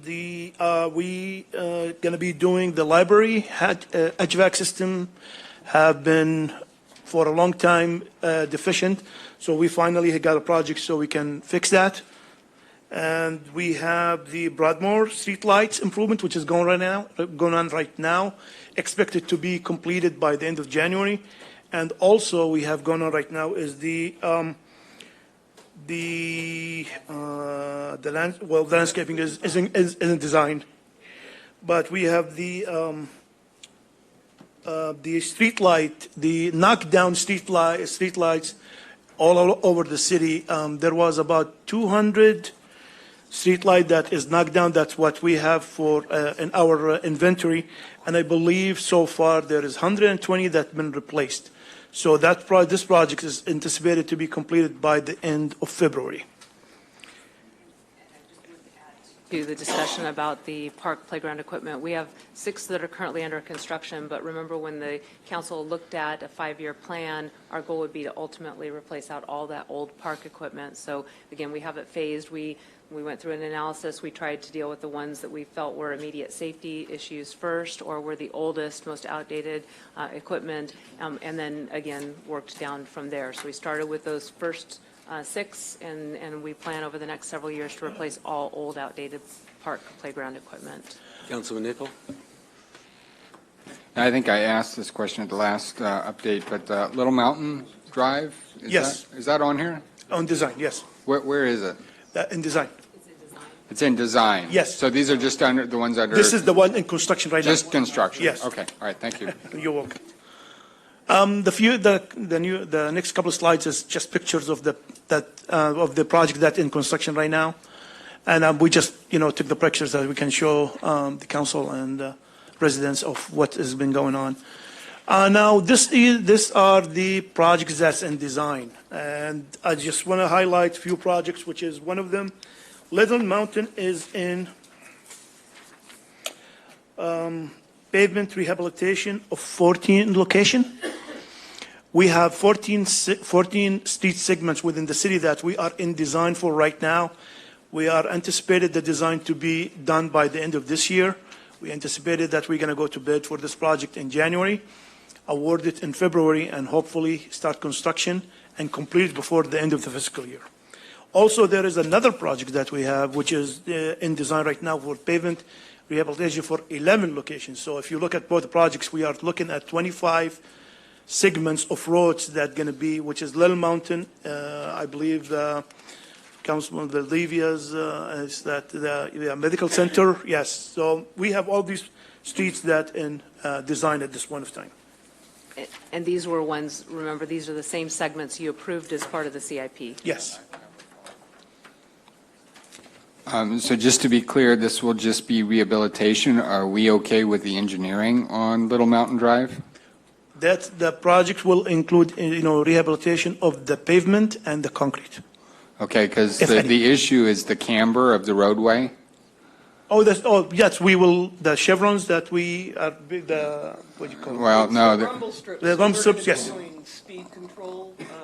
Okay, because the constant concern I get is there's an issue with the camber at both the top and midway down the hill. The camber is actually opposite of what it should be. Okay. And I think my concern is there's a potential liability issue given the engineering. We've had quite a few vehicles go off the road at that location, and I am very concerned about the engineering up Little Mountain, up the hillside. We'll be looked at it, and we will fix it. I appreciate it. Thank you. Councilor Valdivia? To Councilman Member Nichols' point, we have guardrail repair for $500,000. Can we apply some of those efforts to address some of the concerns that Councilman Nickel, we have money, so. Yes, the project that is Little Mountain and Claude, will be paid by SB1 money. We have $4 million from SB1 that's going to be paying for that project. I think we have enough. So guardrail repair might also be a tool along with the rumble strips. Yeah. But my only, I appreciate what you're saying, and this is a great presentation. I think for the viewing public, we need to make sure, and this is a priority for the community, is great that we're building, great the design, but we want to see pavement laid. So all I can urge our staff is great work, but let's get quicker and faster so we can get these projects on the road. I mean, residents are tired of the excuses, and they want results. And so I'm going to be pressing in on our staff to make sure that we get results, get them done quicker, faster, and below budget and on time. And so what commitments do we have so we can get these? Because I see 30% design completed, but how is that, what does that mean to the resident? Well, I want to step back. Last year and the year before, and as far back as I can look, at best you were completing about $3 million to $5 million in repairs. So today we've committed to a $46 million capital improvement budget, and this year we are going to deliver on all those projects based on the timing and what you can tell from this report. And I think next time what we will do is actually show the before and after pictures of all the segments that are completed, because I realize if you don't live in that area, you may not necessarily see the pavement rehabilitation. So we'll do a better job of making sure we identify each of the segments and show before and after pictures.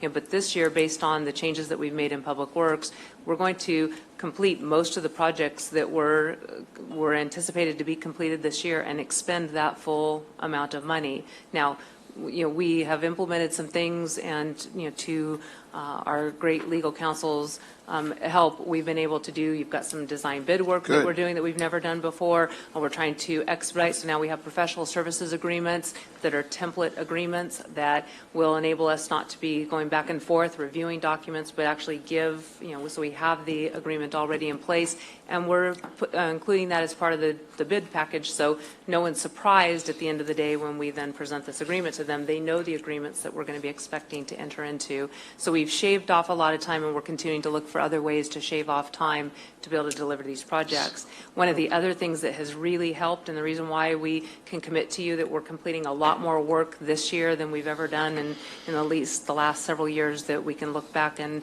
trace, is because we're packaging projects together. So, rather than bidding each one separately, we're packaging them into larger packages and still making sure that we can manage the projects effectively, but that helps us cut out all that time in terms of bidding and doing the pre-construction work and the contracting work and things of that nature. So again, that's how we're able to complete even more work. And I think as we continue, we'll even it'll become easier. I would also add that, last year we had a one-year capital program. This year we started with a 5-year. So what you'll see at the end of the year, while we may spend 100% of the budget, only 80% of that gets us through construction on projects. The other 20% is setting us up for the next year so that we're ready to go. And that's really what you want to be able to do, is you have a kind of a conveyor belt that you just keep going. This year we had to start from kind of zero and get moving. So moving forward, we're going to have projects in every step of the way so that we're getting construction done sooner and kind of having a cycle work better for us so that we can deliver a little bit quicker. So that's our goal. Councilman Barrios? Thank you, Mayor. Along the lines of safety, an intersection comes to mind that I've been reporting almost all year since February. And I know you told me, Andrea, that we were going to get a light post replaced on Crestview and Baseline. And I just want to give some urgency and attention to that intersection, because I have myself witnessed a 3-car collision right next to me going into that intersection. And I travel that intersection almost every day because I live right around the corner, and there are people that don't even stop. Now it's just, I don't know if people don't know or if the stop sign is not enough, but especially in the evening, they're just blowing through there, and you cannot really see pedestrians if they're there. And so if you can't give attention to that and get that fixed. We will do two things. One, I'll talk to the police department about doing directed traffic enforcement work and identify what the issues are, hopefully with some increased enforcement in that area. We can educate people about the stop signs, but also I'm sure Trish will have the traffic engineer, and I'll make a note to follow up tomorrow as well, to look at it and see if there are additional things that we might be able to implement there to try to bring awareness to the stop sign. And my second thing is just on, I know that the Waterman and Baseline project is in design, but when does that schedule, just to remind the people so they don't harp on me, like when is this going to get done? What is that timeline again for that to be completed? That one is, we expected to start the bidding on it by the end of this month, Okay. maybe next week, because I know that is ready. I just need to review it. And then we'll open the bids in January, so I'll say it starts in March and before the fiscal year. So Okay. we're giving 30 days for the contractor to finish that project. Yeah, because once the rains start, people Yes, start exactly. calling in about it again, and so Yeah. I just wanted to remind everybody and give them that timeline that we have for that to be repaired. So thank Okay. you. Councilman Schritt. Thank you. Just one question that I have immediately is, and to Andrea's point about packaging things and making sure that they kind of dovetail together when they can or when it makes sense. I'm specifically asking about Mountain Avenue and 40th Street improvements, along with how does that relate, or is it possible to tie in the Conejo and 39th Street drainage replacement? I know you're working with the county on that, but I think all that area there is kind of connected. Mountain and 40th Street improvement and storm drain is already awarded, and the contractor will start January 2nd on that project. Is that the curve, generally speaking, that we're talking about, and the flood control down Yes. the left side Yes. as you're heading south? Exactly. And the area that we talked about that needed the weed cleaning and Yes. all that that area. pavement, the whole thing The along whole there, thing, the yes. K-rails, improve that whole area. It's Exactly. just been a real problem. And that is, like I said, we awarded that project, I believe, last meeting or 2 meetings ago. And then the contractor, when we met with him, he wanted to start January 2nd because he doesn't want to open the street during the holidays for I'm residents. just going to ask if Evelyn Alexander is listening from up above, because she's worked on this project. She unfortunately wasn't able to see it started, let alone finished. So it's been on the books for a very, very long time. yes, And it's it was. that's a real direct route across 40th Street to connect over to Del Rosa and Sterling and what have you. So it's a very important, not unlike all the rest of the improvements and projects that we have in the community, but that is one that really is heavily traveled, and it's a mess. And I thank you for getting that on there and getting it done. No problem. Thank you. No problem. Just to highlight on what's in design right now, which is Broadmoor medians. And last night, we have very successful residents meeting. We met with the resident from Broadmoor when we talked about the concepts that they would like to see for the median landscaping. And we got great ideas that we will implement. And that will be the basis that we will use for all our median design that we have within the city. And I'm glad, I'm sure that Councilman Mulvihill was at the meeting, and I'm sure that you guys are going to be very pleased with it. I could add something to it, and I've said this before. Very few community meetings have I been to in which there was about 30 participants there. Yes. And they were all very active. I don't think one person held back. But they all left praising what was there, and they're happy, and they were saying, hey, it's superior, the design, the flexibility, and so forth. So, well done. Thank you, sir. And that is really a drought-tolerant palette that we're hoping to implement in other areas as we continue to make improvements to city facilities and medians and things. But it's a drought-tolerant palette, one that we can maintain well. I don't like drought tolerant. Okay. I don't. I think it's Sorry. awful. I think it's I'm sorry. You're out of order, sir. Okay, Thank you. well, continue. Again, we're trying to come up with something so that we can maintain it easily. It looks nice, has flowering bushes and things. The residents were pleased with it. It's similar to the look that we're using at the library, that the library board recently approved. And again, our goal would be to put things in the ground that we can maintain well and that don't become a maintenance issue where people are complaining that it's not being managed. All right, well, I do think it's a testament to the hard work that you've done in trying to not only get these projects started and completed, but also the rebuilding of the department and the capacity building that you've been putting in place. And really, this is a really good indication that the work will continue, and you're now in a position to be able to accelerate the completion. And as you indicated, last year we maybe did $4 or $5 million. This year we're looking at $46 million. Yes. And I think that is also, again, a clear indication of the potential that the city is now seeing as a result of the hard work in rebuilding and retooling the city's capacity and City Hall itself. So I think clearly the residents were happy. They are happy with the result. They've waited a long time, and they also had some input. And so I think it was a very, very good collaboration on the part of the community as well as Public Works and our city manager's office. So thank you very much for the hard work. Appreciate it. Councilman Valdivia. So I do have some questions. Ms. City Manager, on packet page 637, can you help me understand, we have two ADA construction funds, one for $500,000 and one for $700,000, but they're both, it seems that they're both ADA, earmarked for ADA. Help me understand, what's the differentiator? Is it the funding source? Why is it different? The reason why it's different, because the 700,000 was a carryover from 17, 18 fiscal year, and then the 500,000 was from 18-19. So we completed the one from 17-18. So that is, the $700,000 is completed project as of today.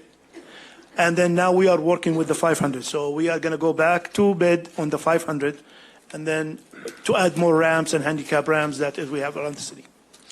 Moving on to packet page 641,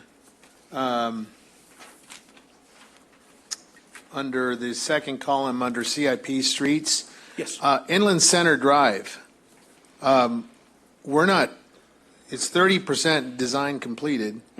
I'm hearing from staff that help me understand this. The 29 projects that are in design, Trish is suggesting that, my terms, not hers, that we need a year of design work and a carry out over several years to build it? No, Is that accurate? No, what she's suggesting is, unfortunately, given the state of the capital improvement program in prior years, there was no work being done to prepare us so that when the new fiscal year started, we had projects that were, we started literally everything in design because we didn't have anything that was prepared to start construction. Now we are constantly working, so there's a constant rotation of projects that as projects are available, we're doing the design work, so we're ready to go. So you won't see the lapse that we had this year where we literally had to start everything from the beginning. So we had to start from the beginning. Why? Because there had not been a real robust effort to maintain a capital improvement schedule. I mean, if you look at prior years, there were many years where there were very few capital projects that were even completed or identified. Okay, well, I want to talk to you about it because we need to hold somebody accountable. Well, you would need to hold your prior And I'll hold administration. city manager accountable because that's You your need to role. hold your prior city manager Well- accountable, so. Okay, but the point that I'm making is residents want streets paved. Residents And they are want, getting their streets paved now. residents want action. And again, they're So- getting action now, but I can't address the last 40 years of what's gone on. No, I'm talking today, right now. I mean, I got 29 projects in design mode. So, So- one of the things that, while the capital program is gearing up, absolutely, and I can understand the frustration that, and I too wish that we could get it done sooner. But we're not standing still. We have our maintenance folks out there. We're doing a lot of potholing, a lot of skin patching. We've done slurry sealing. So we've gotten stuff done. It's the bigger reconstructions that do take more time. But as I said, as we get into the 5 years, I'm hoping that while we started from scratch with the 3 projects of 11, 11, and 14, that as we get into the 5 years, that already we're starting design on the next year's 11, 11, and 14, so that when the year starts, we can start off with a bang. And that's really what we Okay. want to get into. So on packet page 637, we had the ADA 2 budget funds for $1.2 million. And then I see another $500,000 on packet page 643 for the same thing. So now we're at $1.7 million in 88 improvements. Why? And can somebody explain?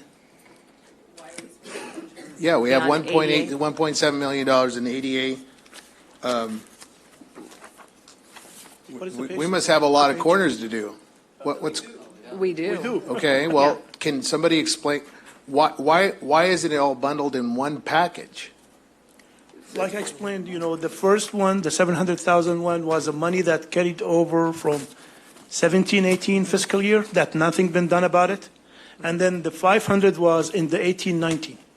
So the one that is before we came to the council with our action plan, the 5-year, we started that project already for the 700. And So- then Okay, so why is it back on, why is it on packet page 643? Is this a duplicate then? 637 and 643, is that a duplicate? Small projects, what they've attempted to do, remember, when you approve the capital improvement budget, all these projects are specifically identified by exact location, and here, we've tried to bundle them just for ease of presentation purposes, but all the projects were approved. Some of those where we could bundle those into larger projects have been bundled into larger projects. There are some, though, because of the location that they're at, or if they have particular needs, they are separate projects. Moving on to packet page 643, under sidewalk repairs, the city manager, I'm requesting that we look into the northerly sidewalk area from Mary S. to K Street on Hillcrest. For 54 years, we have not had sidewalk or curb and gutter there. And so we have $500,000 worth of concrete repairs. Can we maybe look into that, please? We I'm sorry. can, but remember, these are segments that have already been identified and approved by council. So if it's not one of those Okay, segments, then. well, if you just take the note, Yeah, absolutely. thank you. Is that like for next year? Yes, Packet page 646, yes, I'm going to do it for next year. Meridian Avenue storm drain. yes, Residents have been waiting for 6 years for that. understandable. And the project is delayed for one reason. That is, we need County of San Bernardino permit. We can do that project. And in order for us to do that, we have to get permits. I'm happy to make a phone call. It's not the county. It's Let's- unfortunately, the county want us to contact regional board, Fish and Game. Great. And Army Corps of Engineers, so we can get permits from them first before they can give us the permit. I'd like to personally, seriously, I'm not kidding, I'd like to meet with people. I want to get this done. I have plans and specs ready to be advertised, waiting for that Wonderful. permit. It's great. I want to help. Sometimes you No need problem. elected officials to make phone calls. No problem, sir. Packet page 650, talk to me about E Street to Waterman, Hospitality Lane. How are we doing? 650. But, okay, yeah, that is a 95% design at this point of time, and we can be advertising it soon for bid. That will be done, yes, with this fiscal year. Thank you. Uh-huh. Thank you, Mayor. Yeah, that is in the report, Yeah. Councilmember Mulvihill. Does that conclude your report? That's, yes, and I can answer questions if there's Any any other more. questions for the council? I'd like to take a moment at this time to review ordinance number 1438, ordinance of the mayor and city council of the city of San Bernardino repealing and replacing chapters 2.58 of the San Bernardino Municipal Code regarding meetings. The mayor, city council, city manager, and staff will not blindside each other in public. We have a couple of the members here that are going to be taking the seat soon. Council members are encouraged to submit questions on agenda items to the city manager as far in advance of the meeting as possible so that staff can be prepared to respond at the meeting. City manager has made herself available for agenda review meetings. I suggest that the council take advantage of that so that these questions that are pertaining to items that are included on the agenda are dealt with at the appropriate time, and that staff be not blindsided. And this is an admonition for the incoming to not take advantage of an opportunity that is just showboating. So thank you for listening. I appreciate it.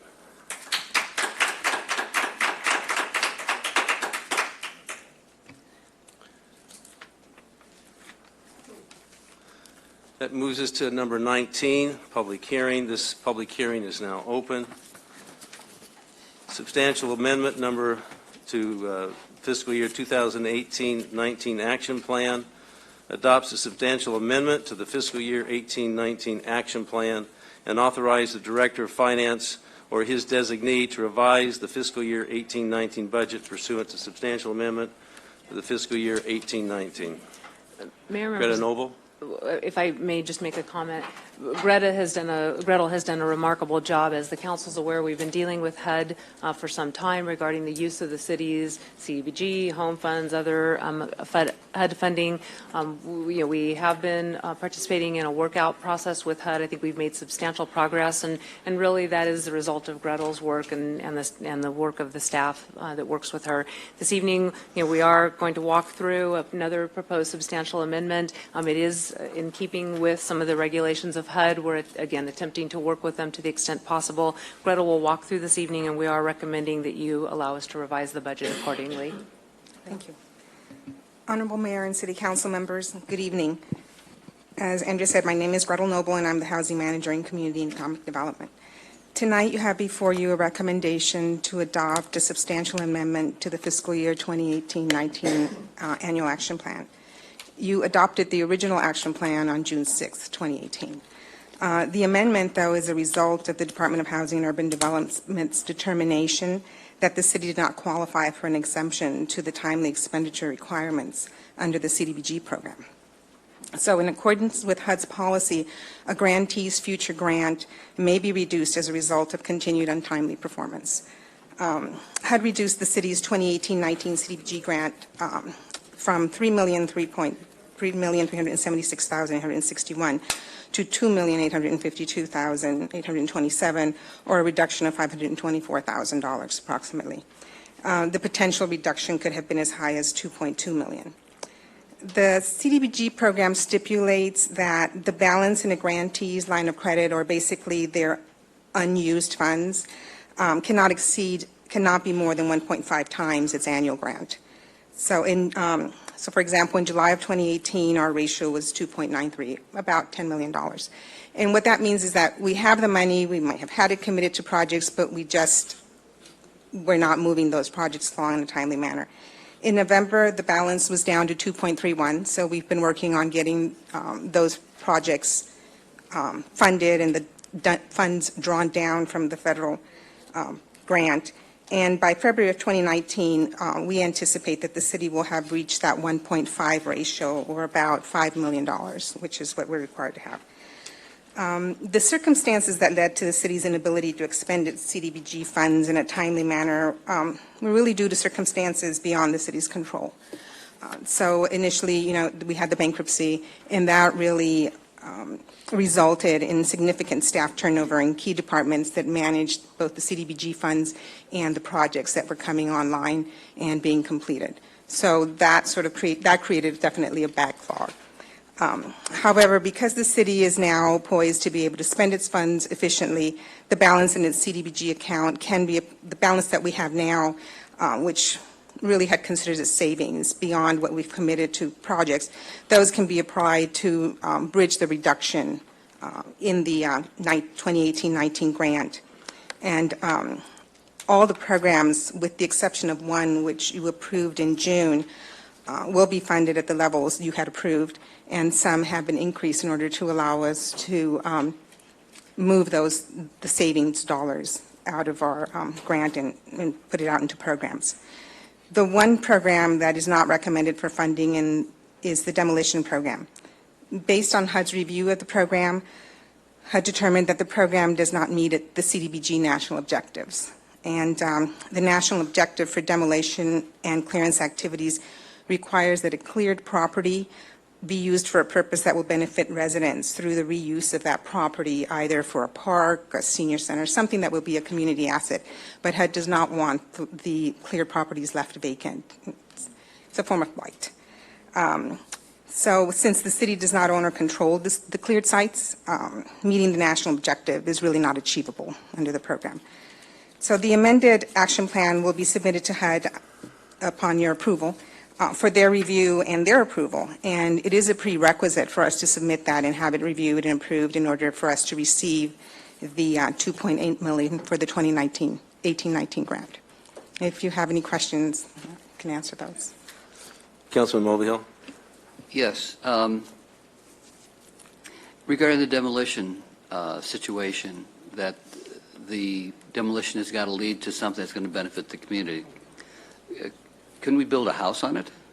No, because we are using, under this activity, we are using federal dollars to demo a property, and the cleared property has to be able to benefit households at or below 51% of the area median income.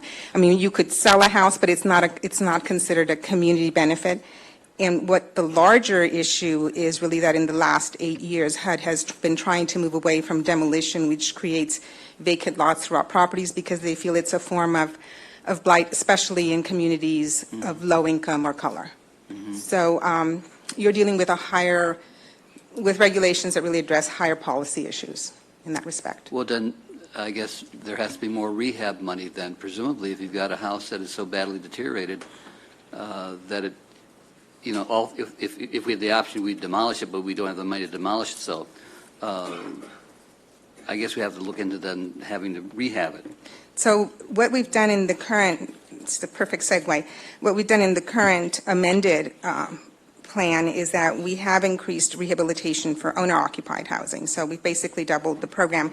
And that really has been a result of the program's success. At first, it was very difficult to move those dollars. People are hesitant to take money from the government on their house. You know, we get that sort of feedback. But once we had a rehab done, and then people began to see that it was successful, and then now we have a number, I think you've seen, I don't know if it was in the staff report, the number of units that people, you know, houses where people are wanting to come in and get their rehab money, to get a loan. So we have increased that. Which is critical, because these are people who are living in our community, they own their homes, but they're struggling to upgrade their home or to even meet code violations. So, you know, we think that's a good use of our funding, and we're hoping that then encourages people to be able to maintain their properties and not let them get into the condition that unfortunately we've seen some houses get into. I guess what happens in the case that you have an abandoned house that's just become blighted, deteriorated, nobody wants to buy it? What options do you have?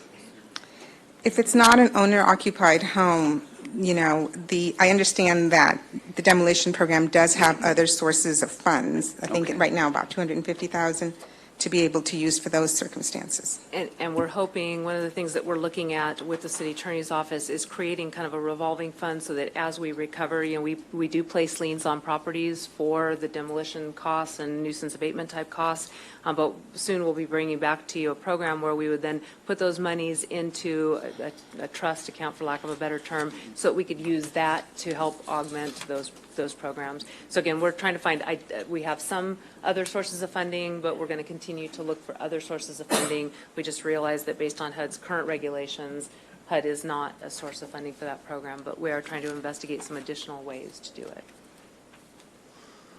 Councilmember Richard. Yes. How is this advertised out to the community?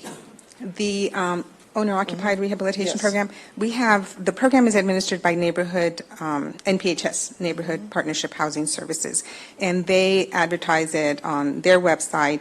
We also provide information at the counter about the program, and Code is also providing information when they go out and they have a call. They provide the information to the owner so that then they know that they have that opportunity. And that also has contributed to the increased number of Can we inquiries. perhaps get this put in the newsletter so that way it'll reach out to other people and more people in the community? Yes. It has been, but I agree it's something we need to continue to put in there. Councilman Nichol. Yeah, well, I did receive quite a bit of concern from constituents on this. I mean, we're a city that's struggling, and to see federal funding reduced by $500,000 is very troubling. And it appears that in May, we received this notification. I know we've had challenges with our HUD funding, and I think just voicing the frustration of my constituents is, when are we going to get this fixed?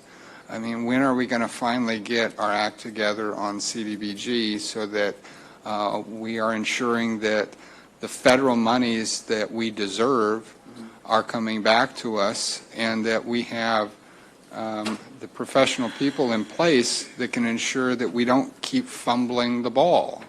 And I'm voicing frustration here because, I'll be honest, my ward of the city is not the beneficiary of these funds, but you know, we are here to represent the whole of the city, and I feel that we've let our constituents down.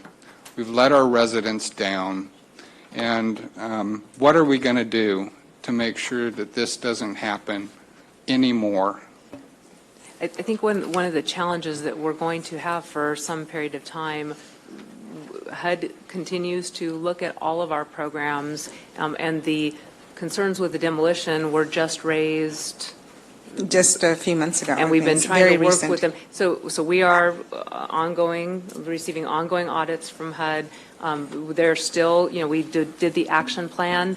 Are we running these by any, before we hard code these projects into our plan, are we running them by HUD to make sure that they are legitimate, that we are complying with the law? I just want to make sure, I cannot in good conscience keep going to the public and saying, sorry, but we messed up again. But just, and then Griddle can provide more details on this. All new projects, we are going to our HUD rep, and they have now assigned someone so that we have someone we can talk to and ask questions about programs. So new programs we are, but this is one that had been used for many years. They had not previously had any issues with it. It's been one that we've had for several years, Yes. 5 or 6 years. Yes. They had not previously had any issues with it, and now they do. So I think the thing that we're looking at now is we're thinking we're going to take every project back to them. Again, we thought only new ones needed to go because other ones they had not commented on previously. So now we're at the point where we're going to take every project back to them, even ones that we've been doing for a number of years, to just get their feedback on them. So new projects, yes, we've made it a point to ask about new projects. We didn't think there was any need to go back on old projects.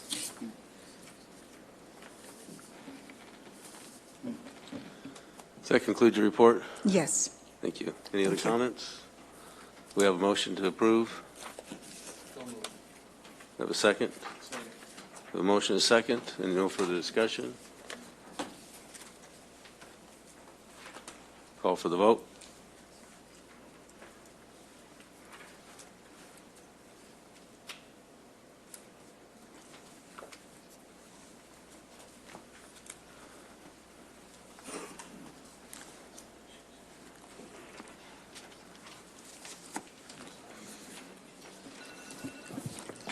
I can go to a roll call. Okay. Motion made by Councilmember Mulvihill, seconded by Councilman Barrios, and that passes unanimously. Thank you.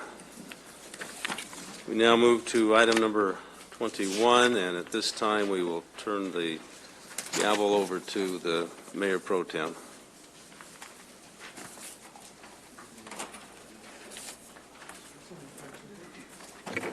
Ladies and gentlemen, tonight we recognize the transition of our colleagues, Mayor Davis, council members Marquez, Barrios, and Valdivia, and their service to San Bernardino.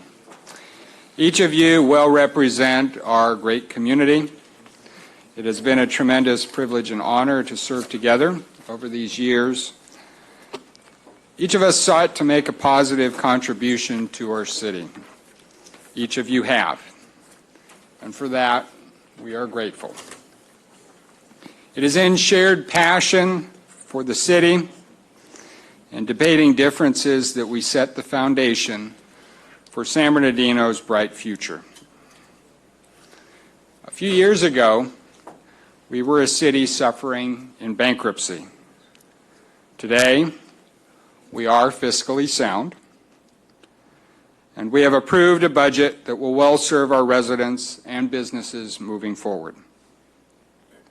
We have a new charter in place, guided by an inspiring vision and goals because of the hard decisions made together as a community. We made substantial progress and are now poised for a great tomorrow. Your service has been tremendous as we continue to fulfill the wants and needs of residents, continue to improve public safety, revitalize our downtown, welcome new businesses, and so much more. Transforming old challenges to new opportunities will be exciting in the years ahead, and we look forward to sharing this success with you, even as we individually may move on to new adventures and opportunities to serve. Most important, the foundation we set in partnership, our common passion for the city, a commitment to putting our community before politics, is what will continue to unite us. Colleagues, we wish you all the best. Thank you once again. San Bernardino is so very fortunate to have such lifelong champions. With that, I would like to present a number of plaques and recognitions to outgoing Mayor Davis and council members Barrios and Valdivia for their service to our city. So if you would join me in the front, we will make those presentations now.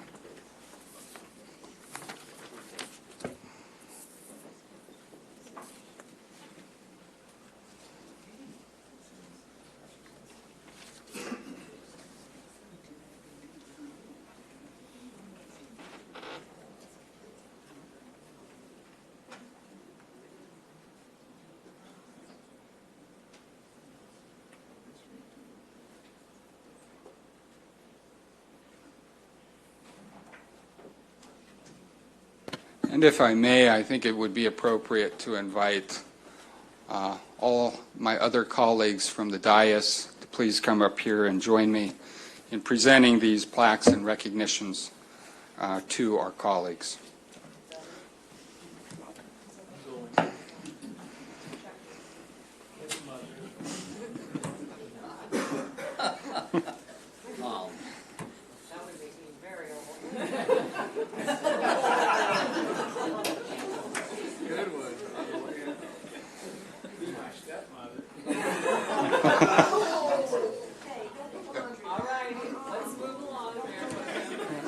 Okay, so first recognition is for our honorable mayor, Mr. Kerry Davis. We present this plaque to you, dedicated and presented to our Kerry Davis, Mayor of San Bernardino, March 2014 to December 2018, in appreciation for your leadership in dedicated public service to the citizens and city of San Bernardino. Thank you.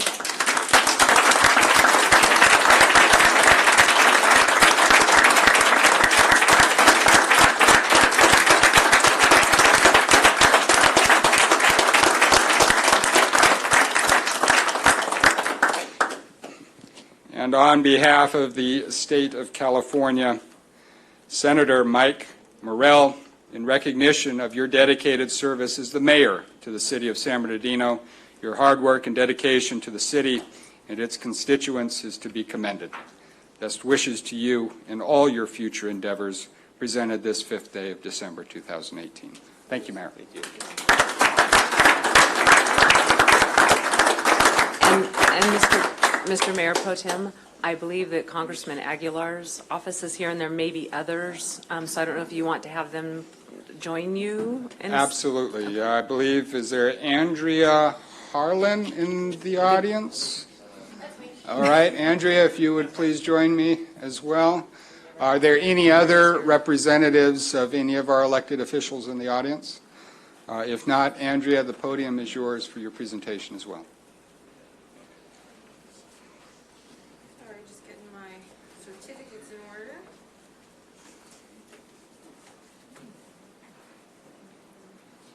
Oh, here it is.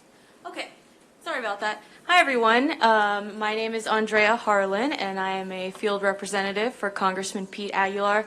I want to thank the city manager and the council and mayor for giving me the opportunity to thank you all for your service to the city of San Bernardino. Unfortunately, Congressman Aguilar couldn't be here tonight, but he asked me to come and express his deepest gratitude for all of you.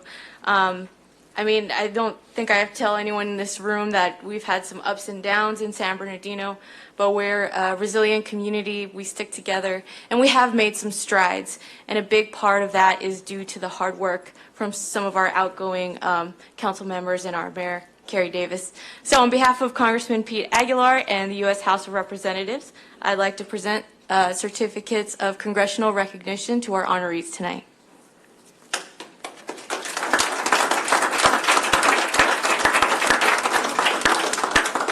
And I'll just go ahead and read this first one for Mayor Davis. So it says, in honor and recognition of your dedicated service as mayor of the city of San Bernardino, your leadership and devotion has helped our beloved city and its residents thrive. May you continue to make a lasting impact on our community.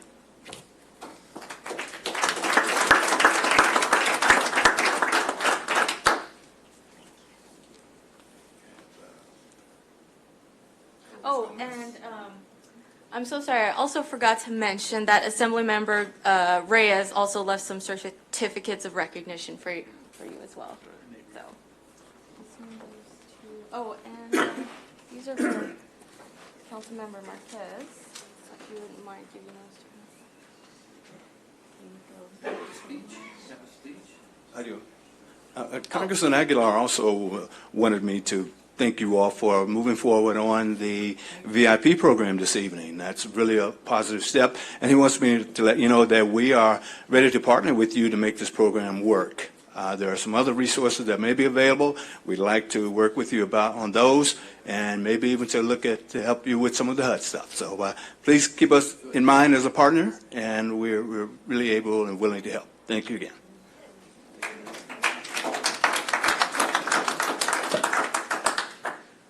Well, thank you, Mayor Pro Tem, and I want to express that it's been an honor and a privilege to serve as your mayor, and I think the city truly is in a position to be able to continue to move forward in a very positive direction. I believe that the city is in a much better state than it was just a couple of years ago. The city is looking at a much more politically stable environment, a much more fiscally stable environment, and we have a lot of good staff that has been brought onto the city to help to retool our city hall, to make sure that it can continue to provide the level of service. When we entered bankruptcy in 2012, it was a very tough time, and I remember many times hearing Councilmember Marquez saying it was one of the most difficult times that she had while serving on the council. I believe that this council has made some very, very positive decisions that have helped the city. Many of those have been fought for. Many of those were opposed by the community. But each one of them, I believe, really has positioned the city for revitalization. I thank our community for coming forward, to making sure that we were accountable and that we made those decisions that were in the best interest of the community. It's been my effort, as I've exercised my responsibility, to do so in a manner by which the merits of the issue were the reasons for making decisions, not based on political gain or based on political fallout that may have resulted by taking a position. Some of those still rest heavily on some of our community members. They still feel that some of the direction that we've taken was not in the best interest. But if you look at the outcome, you look at where we are today, the amount of capital improvement that we're being able to achieve, the strength of the council in having robust discussion. Most of the decisions today are 7-0 and 6-1. A few years back, that was not the case. I believe that the council is in a much better position and that the new council going forward will have an opportunity to accelerate the improvement and the progress. And so I welcome you. I challenge you to pay attention to some of the standards that have been put in place, and you will be able to continue to make progress in our city. So thank you very much. I appreciate the opportunity to have served, and will now turn the time back over to the Mayor Pro Tem.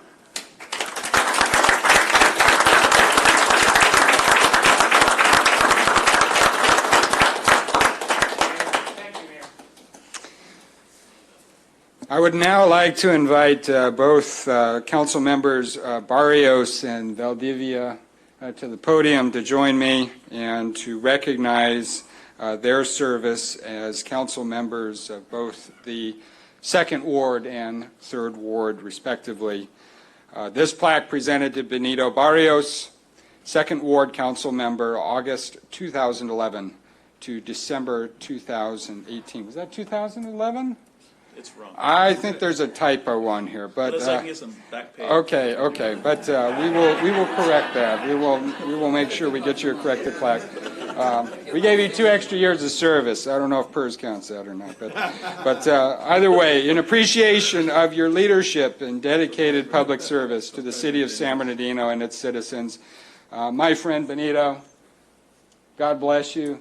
Thank you for stepping up. We appreciate your service. I look forward to working with you beyond your service here on the council. Thank you, sir. Thank you.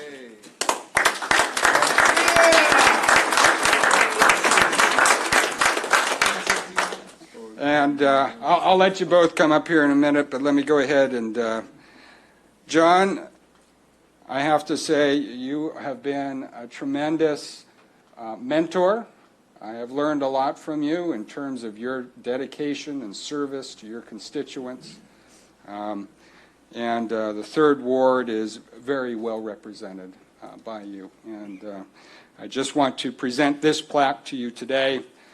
John A. Valdivia II, 3rd Ward Council Member, March 2012 to December 2018, in appreciation of your leadership and dedicated public service to the city of San Bernardino and its citizens. Thank you, John, for your service, and I look forward to serving with you in your new role as mayor of the city of San Bernardino. Thank you, sir. Thank you.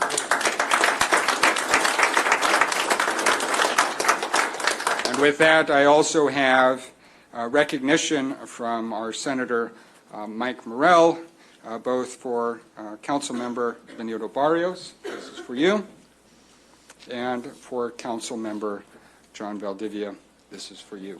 I will now turn the podium to Benito and John for any comments you have. Thank you, Henry.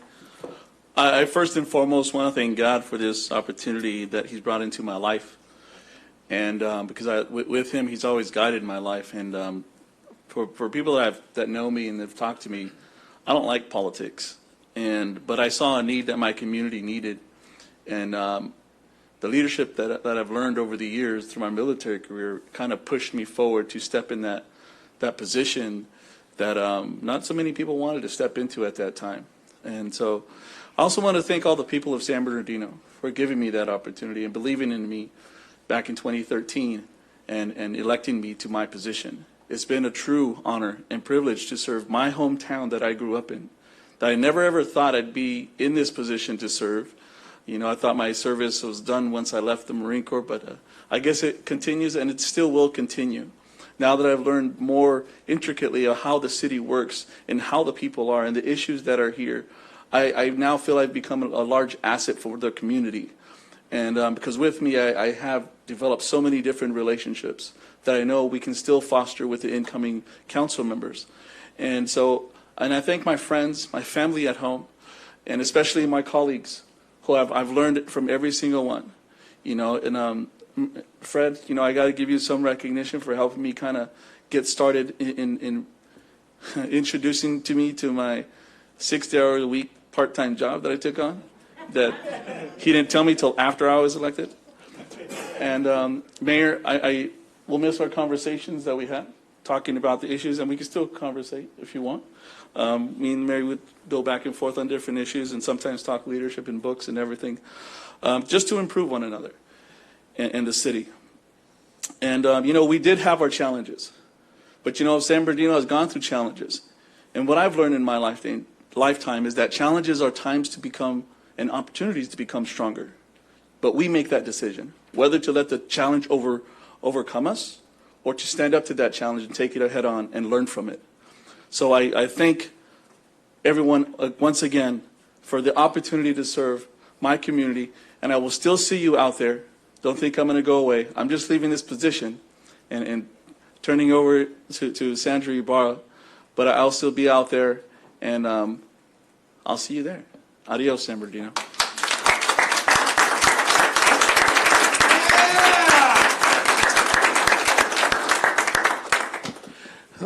Well, I first want to thank my beautiful wife, 2 kids, Andrew and Abigail. I thank my wife, Bethany, for being the great mom that she is, great wife. I couldn't have done it without my family. And I also want to thank my 3rd Ward constituents.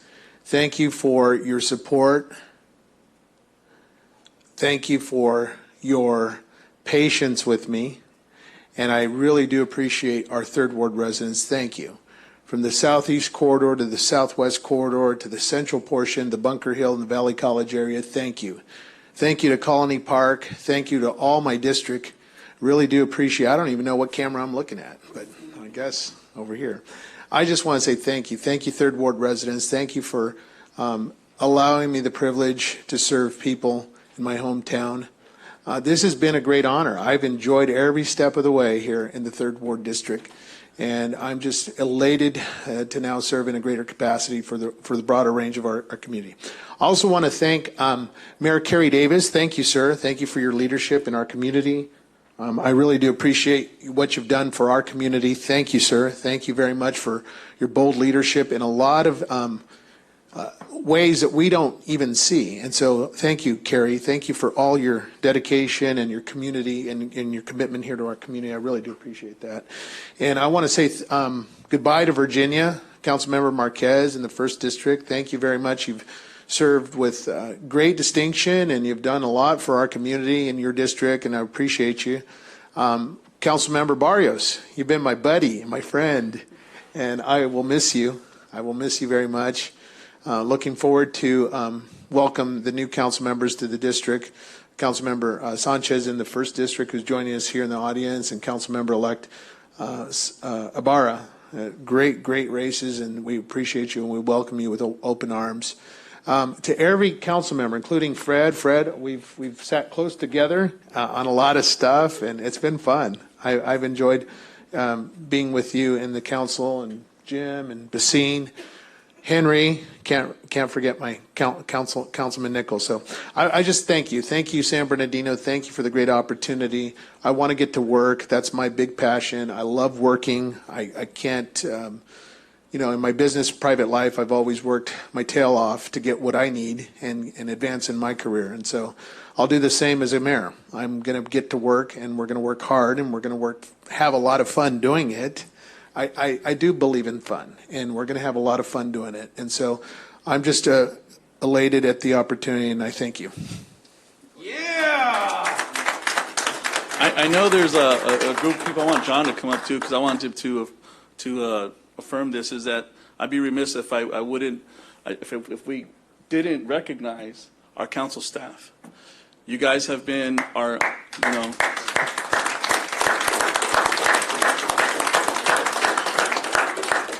they have been the unsung heroes that help us look good in the community all the time, working late hours whenever we needed something. I mean, most professional people in the world that are loving and caring at the same time. So Cheryl, Renee, Jorge, if you're back there, thank you so much from the bottom of my heart to you and to your family for all that you sacrifice for all of us here on the council and for the city. Thank you.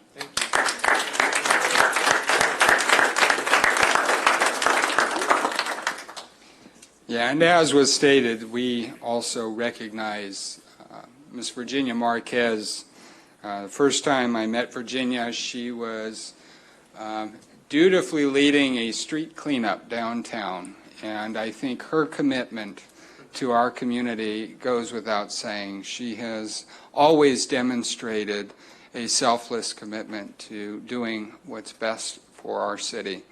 And I'll miss her hugs, I'll miss her smile, and but I know we'll see her as well.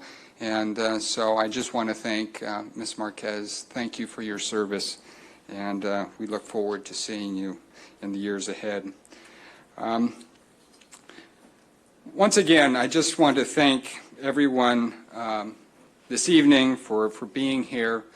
I would like to conclude this evening's meeting in remembrance of both the passing of our president, the 41st President of the United States, President H.W. Bush, and also in memory of all the victims of the December 2nd tragedy that occurred in our city. We recognize each and every one of the victims.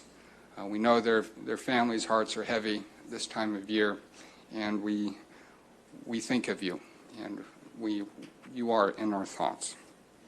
Again, thank you to my colleagues. Thank you for your dedication.